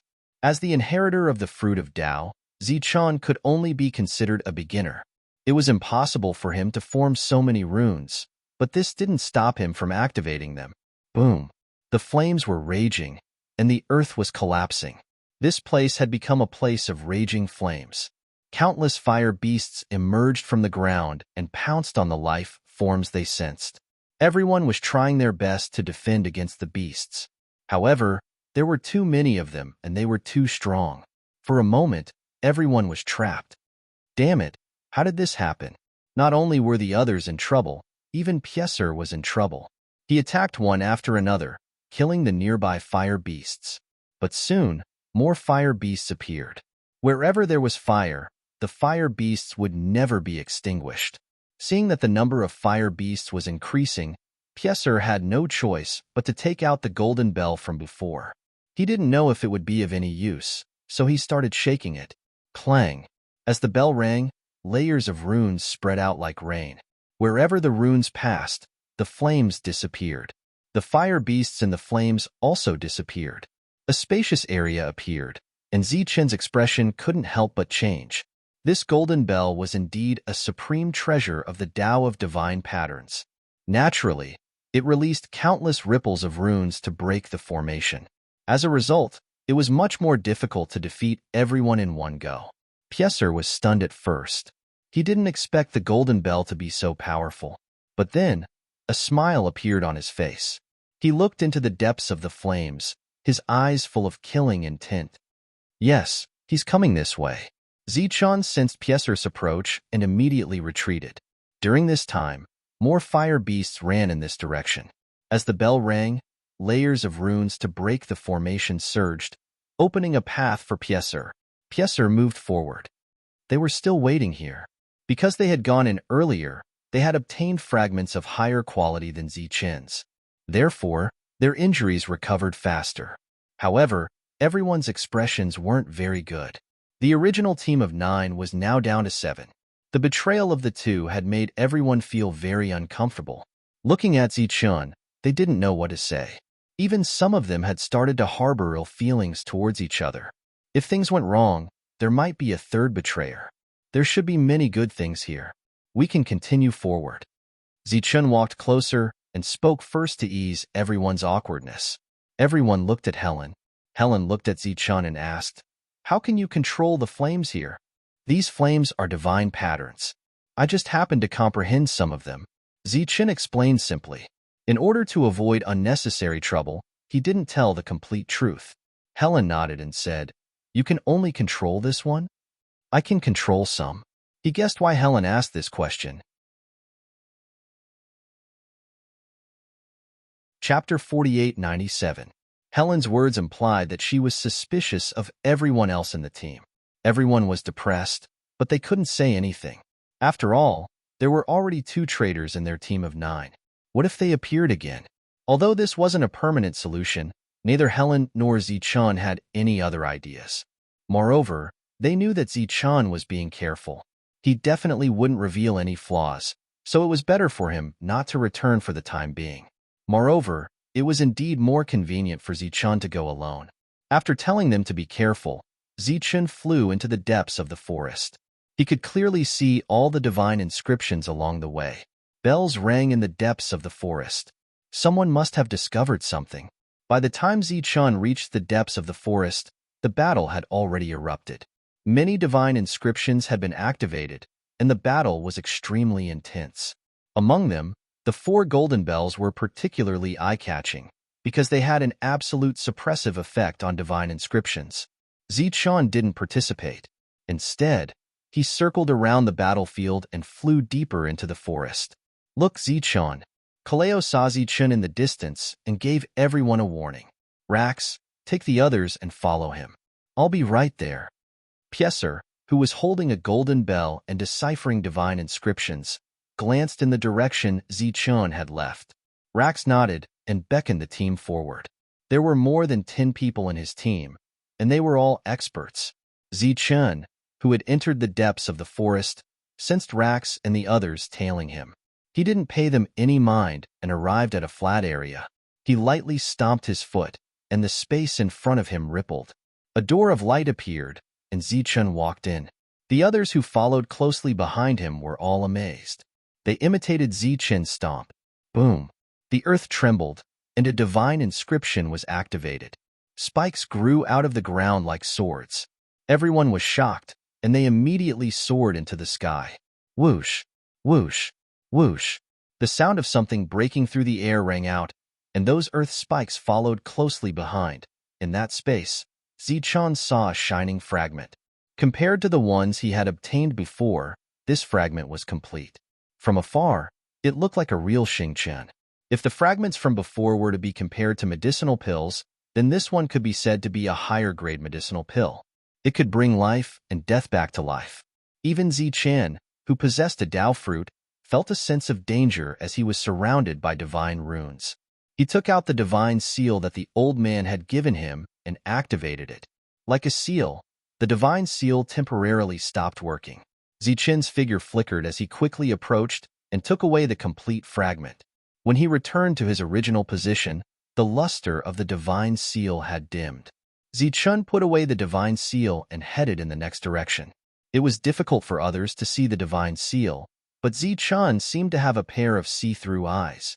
Not only could he see the divine seal, but he also knew what kind of divine seal it was. In this place, it was as if he was walking in his own backyard. After walking out of 3 divine seals, Lux and the others had already disappeared. Dong, dong, dong. Bells rang out continuously, and layers of ripples surged out. The divine seals behind Zichun appeared one by one, and then quickly disappeared. It was not Pieser who had arrived, but a middle-aged man. He did not discover anything else from the divine seal, as if someone had beaten him to it. He looked at Zichun, who was in front of him. Zichun looked at him warily. "It's you," the middle-aged man said, his eyes flashing coldly. "What?" Zichun was puzzled. "You were the one who took the things inside?" The middle-aged man asked again, but there was a hint of killing intent in his eyes. Zichun retreated and entered a ripple. The middle-aged man's expression changed. "Solomon, this guy is strange. He seems to be able to ignore the seals and even control them." Just then, a voice came from behind. Pieser had arrived, holding the golden bell. Unfortunately, he was too late. Zichun had already disappeared. Oh, could it be that he has some kind of secret treasure? Solomon's eyes lit up. He glanced at Pieser, then charged forward. As he neared the place where Zichun had disappeared, he activated the golden bell. Ripples of seal breaking surged out, and a divine seal appeared on the ground. Solomon laughed disdainfully, and the golden bell in his hand vibrated again. Just then, the ground began to shake, and the flat ground became a mountain range. He was in the middle of the mountain range, as if he had lost the ability to fly. "Oomph!" he snorted coldly, and the golden bell stirred up ripples. Wherever the ripples passed, the mountains disappeared one by one. He forcibly opened a path forward. Dong, dong, dong, dong. The bell behind Zichun continued to ring. The four people were rapidly approaching. After all, they could ignore all the divine seals and walk at the front. Wong. In the air above Pieser's head, an enormous divine seal formation appeared. Countless rays of sword light descended from the sky, shooting towards him. There was a sharp whistle in the air, and the entire space seemed to be torn apart by the sword light. This attack seemed powerful, but in front of Pieser, it was nothing. The golden bell shook, and all the sword light disappeared. "Kid, just wait for your death." Pieser glanced into the depths, a cold killing intent flashing in his eyes. Zichun walked past one restriction after another, obtaining many complete energy fragments. As long as there was a divine imprint that was still in existence, Zichun would be able to easily obtain it. These things were good, but they were not what Zichun truly wanted. At this moment, he was looking for something called the Divine Seal Fruit. It was somewhat similar to the Divine Seal Dao Fruit, but its grade was much lower. That was what Zichun desperately needed. Finally, after passing through one seal after another, he saw the Divine Seal Fruit. It was like a complete law, quietly floating above the runes. As the runes revolved, the power of law from all directions was attracted to the runes, finally gathering at the center of the fruit. Its function was similar to the divine seal fragments in the outside world, but unlike those fragments, the law inside was complete. Zichun used a strange footwork, dodging danger after danger. He quickly approached and grabbed the fruit. In the next instant, he unhesitatingly swallowed the fruit into his stomach. It was like a complete law was evolving in his body. Zichun saw the process of the great Tao extending. In an instant, he entered a meditative state. Countless laws flashed before his eyes. This was the evolution of the great Tao. When the last law disappeared, Zichun's consciousness returned. At this moment, he felt the changes in his body. He had advanced. He had truly reached the divine seal realm. Although this was only a transitional realm, Zichun could clearly feel his own strength. Chapter 4898. As soon as he appeared, Pieser sensed the change in Zichun's cultivation level. His expression changed. "You actually broke through." Zichun smiled faintly. He took a step back and disappeared. "Where do you think you're going?" Pieser chased after him with the golden bell. After breaking through the runes, he didn't discover Zichun. At this moment, Zichun had already stepped into another rune. Rays of light flowed under his feet like a teleportation array. Zichun disappeared. When he reappeared, he was in the central region from the deepest region. Pieser didn't understand runes. Even with the golden bell, he could only destroy them. Zichun was different. He could use the rune array here. There were still some runes here that hadn't been discovered. After all, Zichun could only choose one path. But in this huge space, runes were everywhere. Zichun moved through the runes. He was looking for someone. Not long after, Zichun found Helen's group, as well as Rax's group. His team had already merged with Pieser's. Only Pieser had gone into the depths. The others were here to find opportunities. At the same time, they were also tasked with killing Helen's team. In this team, there were two high realm cultivators who were teaming up to fight Helen. With the advantage in numbers, the situation was very unfavorable for Helen's team. Zichun directly activated a rune. The two sides were instantly enveloped in a hurricane. Within the hurricane, black air currents raged, carrying a destructive aura. This scene caused everyone's expression to change. They all retreated. Just then, Several rays of light suddenly flew out of the black air currents. They landed on Alva and the others, forcibly bringing them out. Alva and the others didn't have the ability to resist the runes. Helen changed her position several times, obliterating the rays of light. "Boss, it's me. You guys retreat first." Zichun had to transmit his voice again. Only then did he bring Helen out. As for the others, including Kaleo and Kim, they were still in the hurricane. Helen and the others gathered together. Zichun walked out of the darkness and pointed in a certain direction. "If we go this way, we'll find something." Helen nodded, while Alva and the others expressed their gratitude. Speaking of which, Zichun had saved them once again. "Let's go." Helen was very decisive. She had guessed what Zichun was going to do, so she signaled everyone to leave quickly. The others also guessed Zichun's plan and looked at the storm, where Kinbi and Kaleo were doing their best to resist.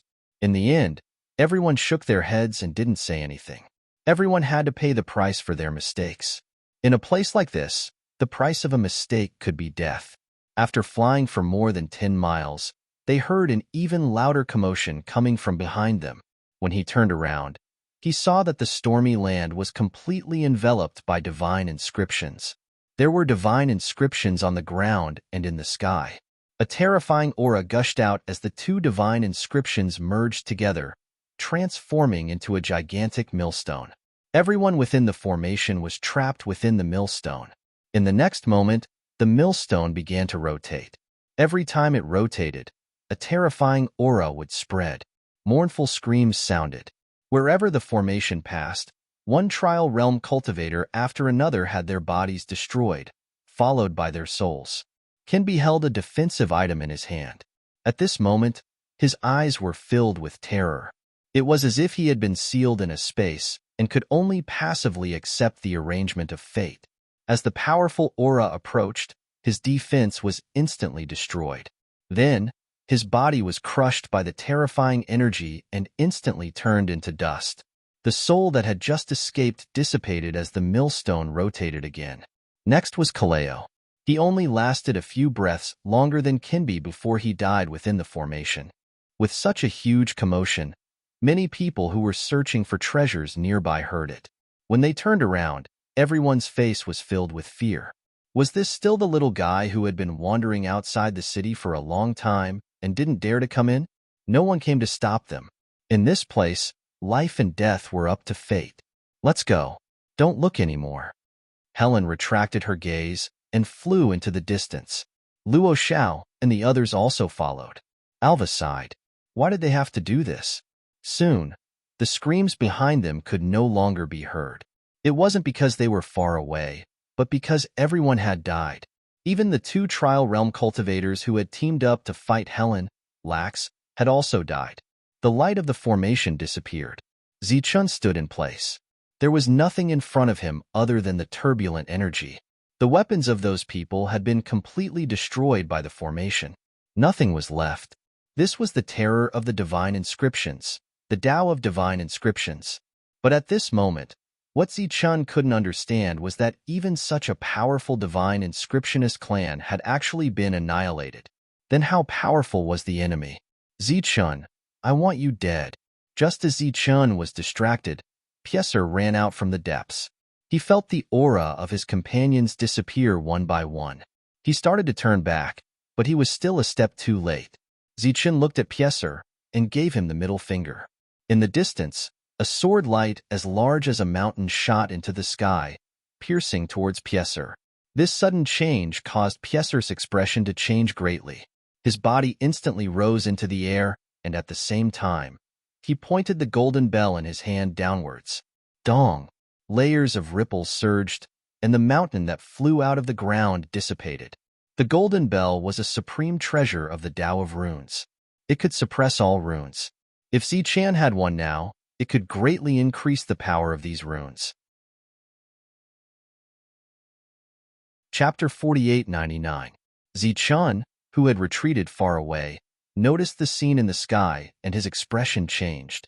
Is this the inextinguishable rune? In the Tao of Divine Runes, there were many terrifying divine runes. Among them, there was a famous inextinguishable rune. As long as the foundation of the divine rune was not broken, the divine rune itself would not disappear. The golden bell in Pieser's hand rippled, and the divine rune castle was destroyed at a speed visible to the naked eye. But in the next moment, when the inextinguishable rune castle disappeared, it returned to normal. The four of them also noticed this, and their faces showed strange expressions. In the distance, Zichen's expression changed drastically. Apart from being powerful, the inextinguishable rune was also used to store important items.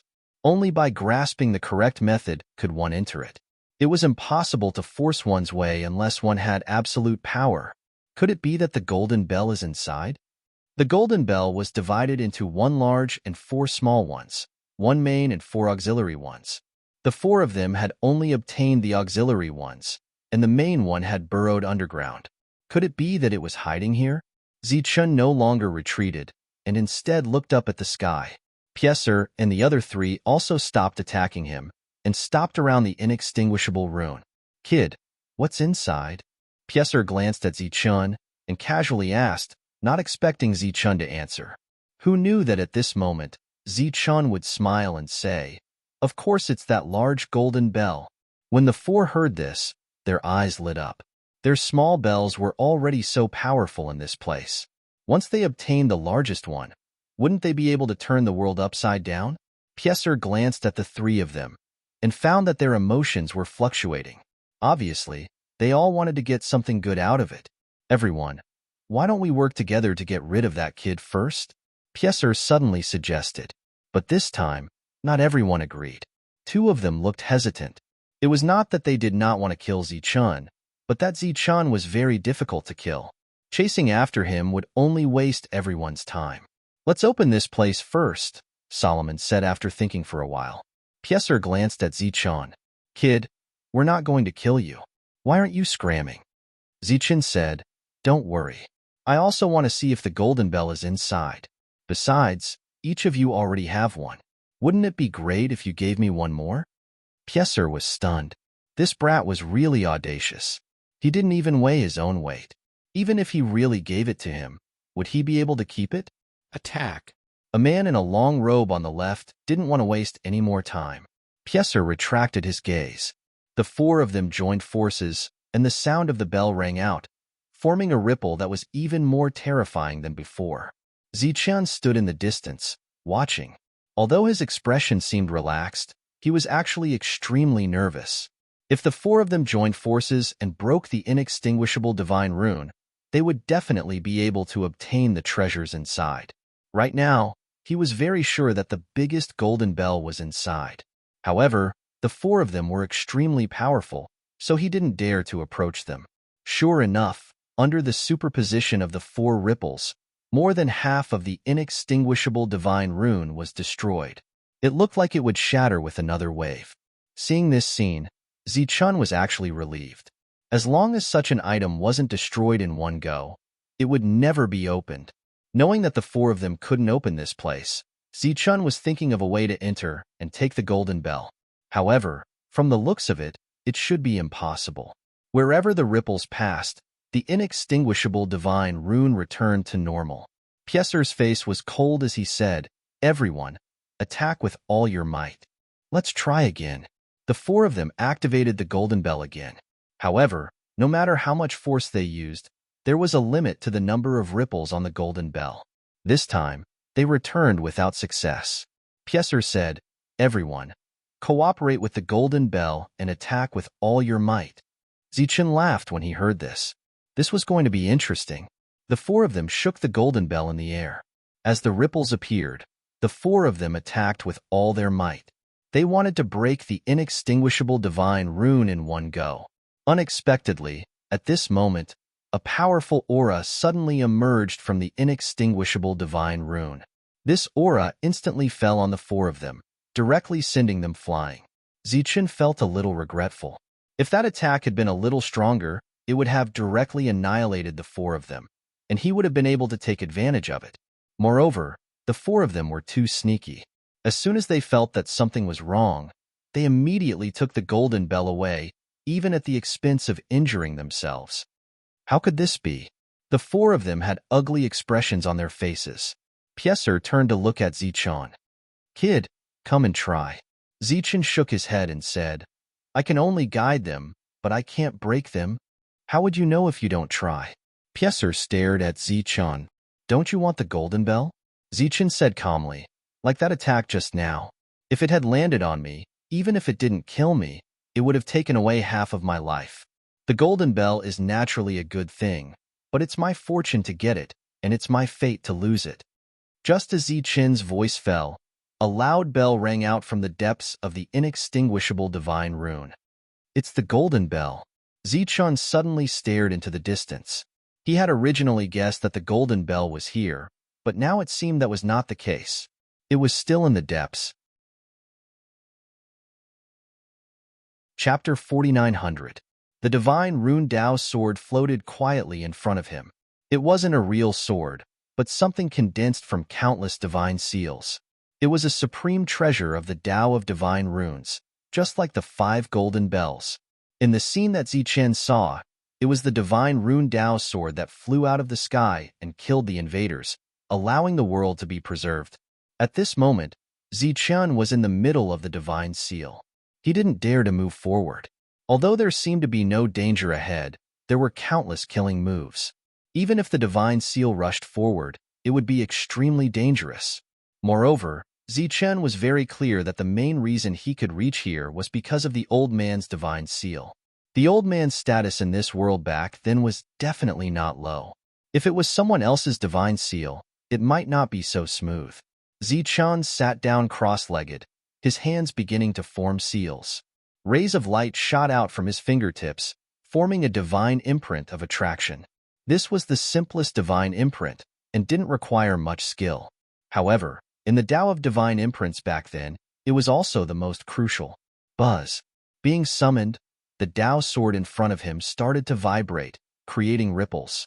As the ripples spread, the killing array in the surroundings temporarily stopped. In the next moment, the Tao sword disappeared and appeared in front of Zichun.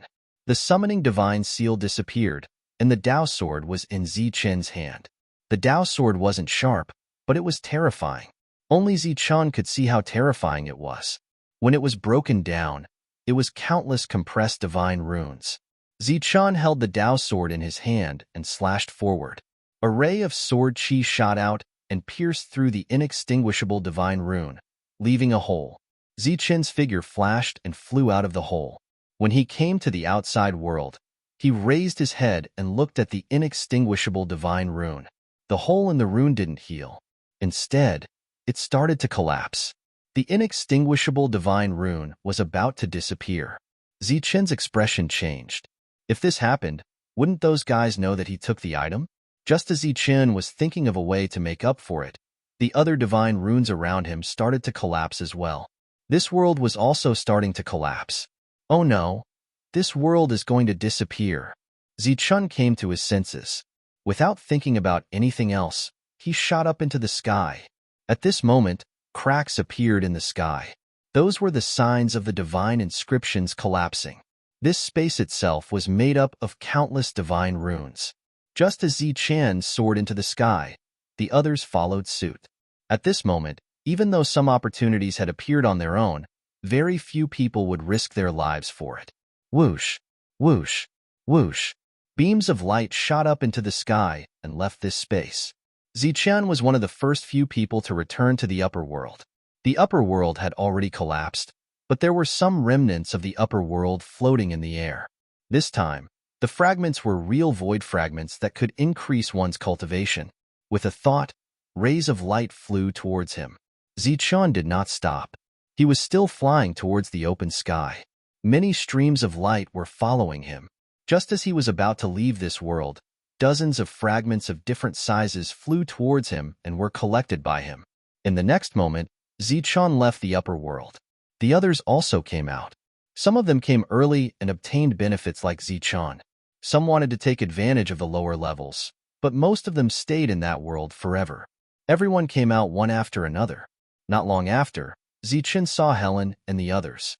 They were all injured, but fortunately, their injuries were not serious.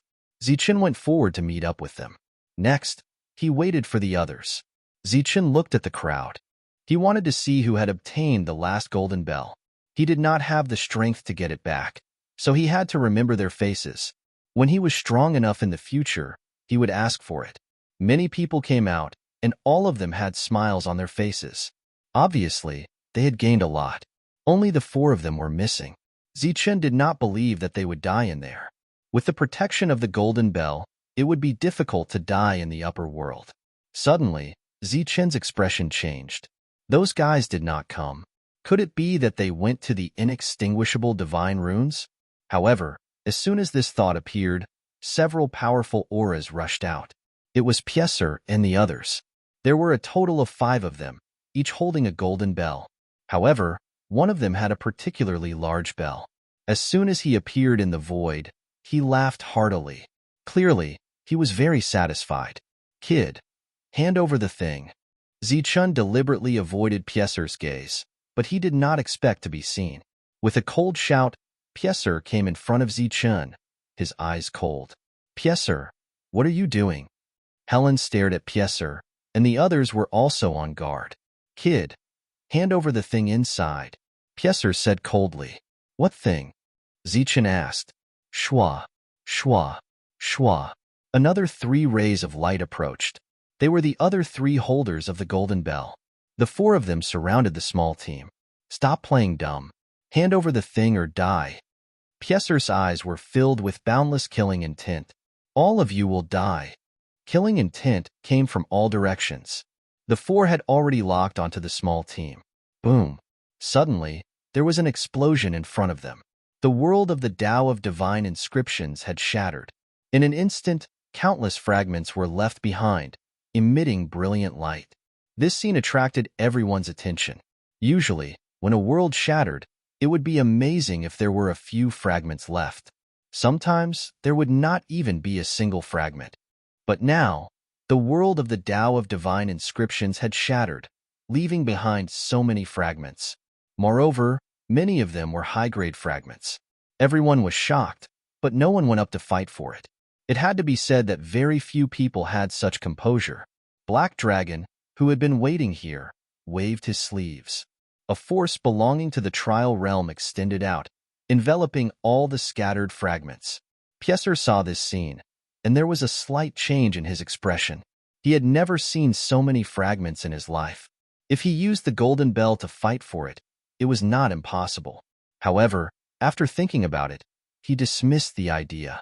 Right now, he had to get the thing. Kid, do you want to live or die? He turned around and continued to urge. I don't know what you're talking about. Of course, Zichen would not admit it. If he did, he might still have a chance to live. If he did, he would die. Now that he thought back to the first person's trap set by the revered king, it was really laughable. This was because ever since Zichen entered the depths, his life had been threatened many times. He could be said to be in a precarious situation. Die. Pieser took out the golden bell, wanting to attack. Since when did the people of the immortal Slaughter City become so arrogant to come to Peace City and behave so atrociously? An indifferent voice sounded. Black Dragon, who was in a good mood after taking the fragment, noticed the commotion. Pieser's expression changed. He did not expect Black Dragon to interfere in this matter. He hurriedly turned around and cupped his fists.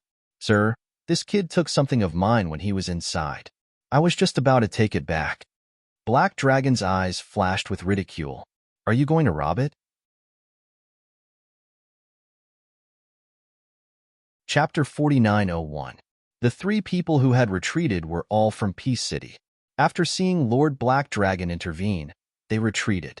The person who had obtained the largest golden bell stood in the distance, watching this scene with a smile.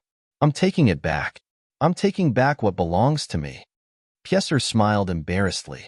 Black Dragon glanced at him disdainfully, then looked at Zichen. You tell me. I don't know what he's talking about, and I've never taken anything from him. If he thinks that I can move through those divine glyphs at will because I've obtained some supreme treasure and wants to steal it, then he's overthinking it. Many people's expressions changed. When Zichen was in that world, not only could he move about freely, but he could also control those divine glyphs to attack. Everyone thought that he had obtained a supreme treasure. A hint of surprise and curiosity appeared in Black Dragon's eyes. Zichen continued, I didn't obtain any supreme treasure. I just happened to eat a fruit when I was searching for fragments along the way. Thus, I obtained the ability to control those things. Naturally, it was easier for me. You're talking nonsense. What kind of fruit in this world could be so miraculous? Pieser clearly didn't believe him. His expression was very gloomy. He had originally wanted to hide this secret and settle accounts with Zichen later. He hadn't expected this sly guy to reveal it in advance. You're asking me, but who am I supposed to ask? Zichen didn't answer. Instead, he asked a question of his own. Pieser gnashed his teeth. Even if that's the case, then what about the item in the endless divine glyphs? Hand it over. Zichen was amused. The four of you attacked with the golden bells at the same time, but you couldn't break through those divine glyphs. You think I can? If you can control it, then the item inside must have been taken by you, Pieser said coldly. There must be a supreme treasure inside that is even more powerful than the 5 great golden bells. Pieser had nothing left to lose. He was certain that he wouldn't be able to obtain anything from Zichen, so he definitely wouldn't let Zichen off easy. If he pointed out what he had, then there would definitely be others who would cause trouble for him. As expected, after these words were spoken, everyone stared at Zichen, their eyes flashing. That's right. At first, I suspected that the biggest golden bell was inside. Zichen admitted frankly, but when I heard the bell ring, I knew I was wrong. Then the 4 of you left to fight for it, and I left as well. You'll leave? Pieser sneered. Of course I wasn't willing to leave, but I didn't have the strength to break through the seal, so what was the point of staying there? Can't we wait for you to come back? Zichen glanced at Pieser and said, Don't look at me like that. Just one fruit. Even if you can control the formation, there is a limit. If I have the strength to control the formation, I will control the formation to envelop you the moment you get close. Then, I will slowly torture you to death. At that time, what other treasures would I need? The golden bells of the 4 of you are the greatest treasures. I don't believe you. Pieser glared at Zichen. I don't believe a single word you say. Zichen said, What does it have to do with me whether you believe it or not? I'm not saying it to you. Previously, Black Dragon had asked him to say it, and he had said it. These words were meant for Black Dragon. Black Dragon smiled faintly. He didn't expect such an interesting thing to happen inside. He looked at Zichen and said, Even if there are no treasures, it seems that you have gained a lot inside. Double the entrance fee. Zichen immediately cupped his fists and took out double the entrance fee on the spot. Black Dragon then looked at Pieser. You? 10 times the entrance fee and get lost. Pieser didn't dare to make a fuss in front of a Heaven's Choice realm. Even if he had obtained the Golden Bell treasure, he left immediately after taking out a complete fragment. He didn't even dare to leave behind a harsh word.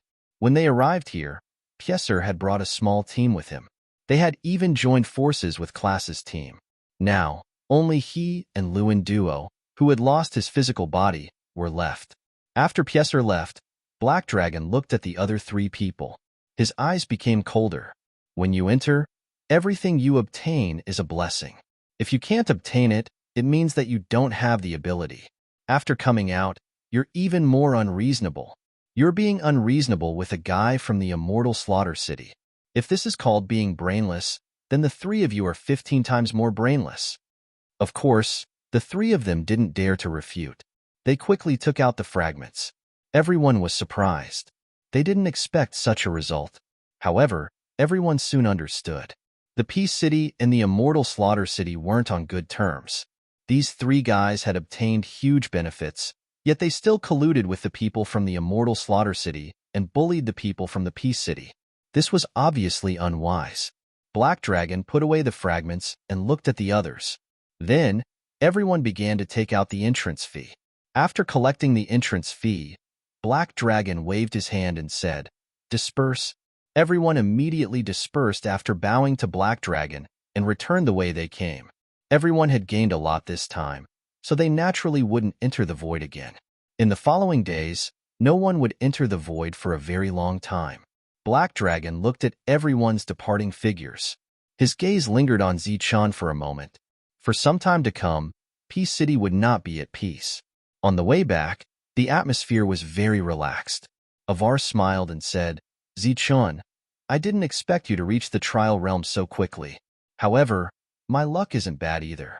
With this harvest, breaking through to the middle stage of the trial realm is just around the corner. Then congratulations. Zichun smiled and looked at the others. Everyone had a smile on their faces. It probably wouldn't be difficult to break through to the next realm. For the next period of time, everyone will stay in the city and cultivate. I also need to go into seclusion to recuperate.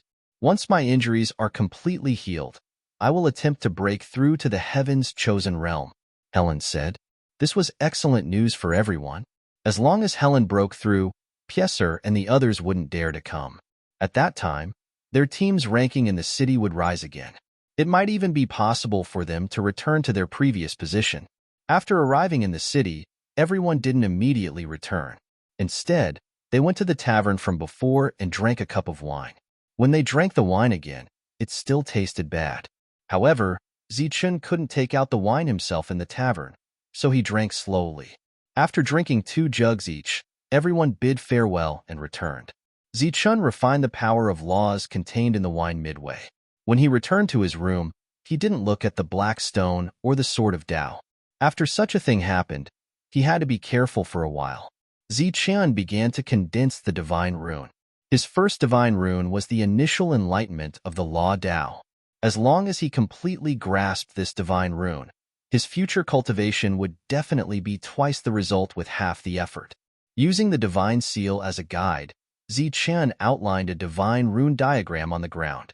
However, before the final divine rune was formed, the divine rune would collapse. This happened several times in a row. In the end, Zichun stopped and calmed his heart. He only tried to recall the scene he saw in the Fruit of Tao. Buzz. Chapter 4902. The Elementary Solution. The formation pattern appeared under Zichun's feet. Energy from all directions gathered in front of him. A smile appeared on Zichun's face. Although he had taken a shortcut with the help of the God's seal, it was quite good. If he really had to study it and condense the God's seal, it would probably take countless years. Zichun sat down cross-legged and took out a law fragment. While refining the fragment, the energy from all directions could also help him increase his cultivation. Peace City was particularly lively today. Everyone who returned went to the tavern to celebrate. This was definitely a rare big gain in history. In the room, Zichun had already made up his mind not to leave this city before he finished refining the resources. Pieser would definitely not give up. Once he could not find a weakness here, he would probably run to the periphery. Right now, he was not sure if anyone other than him could reach the trial realm that still belonged to them. However, for the time being, Black and White should still be able to control the situation. Therefore, the most important thing for him was to cultivate and grow as soon as possible. Based on the current situation, if he wanted to have power that did not fear anyone, he had to reach the heaven's chosen state as soon as possible. The fragment in Zichun's hand was being consumed. The energy from all directions was also being absorbed by the formation. Suddenly, there was an urgent knock on the door. Zichun, it was Big Beard's voice. Zichun opened his eyes, put away the fragment, and stood up. The God Seal turned into a ray of light and entered Zichun's body. The elementary solution then dissipated. Come in. Big Beard pushed the door open and entered, his eyes filled with anxiety. Zichun hurriedly asked, "What happened?" Everyone had just returned and gained a lot. They should be in a good mood, but Big Beard was clearly very anxious. Something happened to Alva. In addition to anxiety, Big Beard's eyes were also filled with rage. Speak slowly. What happened? Didn't we just disperse not long ago? Previously, everyone had been drinking. After drinking 2 pots each, they went their separate ways. What could have happened? That idiot Arwa didn't cultivate after he came back. Instead, he felt that he wasn't having enough fun, so he called the Chin brothers out to drink. In the end, he provoked Jeffrey's team. The bearded man said angrily, "Right now, all 3 of them are lying in the ring. Let's go and take a look." Hearing this, Zichun walked out of the room, and Big Beardy began to explain what had happened to Zichun. Jeffrey's team was very famous in Peace City because Jeffrey himself was a Heaven's Chosen. Back then, before Helen's realm had fallen, the two teams had fought against each other. After her realm had fallen, the two teams were no longer on the same level. The person Arwa challenged was Jeffrey's younger brother, Jeffrey Ong. They were both at the initial stage of the trial, but Arwa was defeated in less than 10 moves. Big Beard said angrily, "Under normal circumstances, everyone is very careful and almost never provoke those powerful teams. I don't know what's wrong with them today, but they actually dared to provoke Jeffrey's team." Zichun understood Arwa's temper. He didn't seem like someone who would take the initiative to cause trouble. There might be other hidden reasons for his sudden challenge. While the two were talking, they didn't slow down. Soon, they arrived at the Peace City's ring. Fighting in the ring wasn't rare. Both sides would challenge each other and gamble some resources. There would be no witnesses, and it was more of a formality. However, when Zichun arrived, he found that many people had already gathered to watch the show and cheer. Zichun's expression changed. He felt that things weren't as simple as they seemed. "Helen, how do you discipline your subordinates? You've fallen for so many years. Can't you let your subordinates behave with their tails between their legs? Today, I've attracted so many people to watch the show. You may be shameless, but I, Jeffrey, still want my face." As soon as he arrived, Zichun saw a middle-aged man with a gloomy face reprimanding Helen's eldest brother. It was unknown whether he was in the wrong, but Helen's eldest brother stood there silently. The people around were pointing and gossiping. They were all watching the show. Zichun looked at the ring. There stood a young man who first kicked the Chin brothers and then stepped on Arwa. "You idiot. Of all the people you could provoke, you chose to provoke me." Jeffrey's foot stepped on Arwa's face. "You can't even last 10 moves. How dare you show off in front of me? Now kneel." Then he looked at the Chin brothers. "And you too, kneel." The Chin brothers' eyes were spitting fire. They staggered to their feet. They preferred death to humiliation. Seeing this, Jeffrey immediately appeared in front of the two men and kicked them one after another, sending them flying. When the two fell to the edge of the ring, they coughed up blood again. Jeffrey's figure flashed and kicked the three of them together. He looked down at them. "Now, kneel." Arwa spat out a mouthful of blood. His eyes were fixed on Jeffrey. "I lost. You can kill me if you want, but you want me to kneel? Dream on." Jeffrey glanced around and said sarcastically, "Is that so? So courageous?" Bang! With a kick, the sound of bones breaking was heard. Arwa flew more than 30 meters away. Jeffrey strode forward and stepped on Arwa's chest. "Kneel? Or die?" "No." Arwa's mouth was full of blood, but his eyes were firm. "Jeffrey, this is our fault. We can make up for it. Let them go first. They've already lost. There's no need to humiliate them."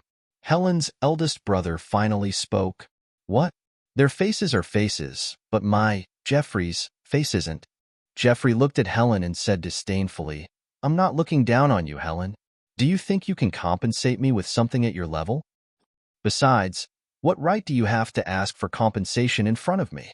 Jeffrey said coldly, "Your people initiated the challenge. My brother was only passive.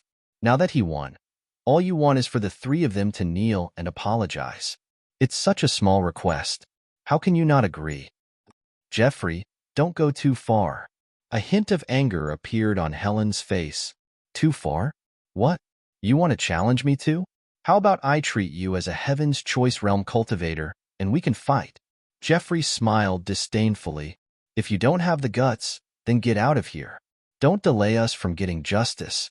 They're so aggressive. Why don't you stop them?" Zichun looked at the scene in front of him and was puzzled. Big Beard said helplessly, "There's no way to stop a fight between people of the same level. If you insist on stopping them, you'll be breaking the rules. Jeffrey has been targeting you with words to provoke you into attacking. You're no match for him at your current level." Zichun said, "So there's no problem with a fight between people of the same level?" The bearded man nodded and said, "That's right. But this Jeffron,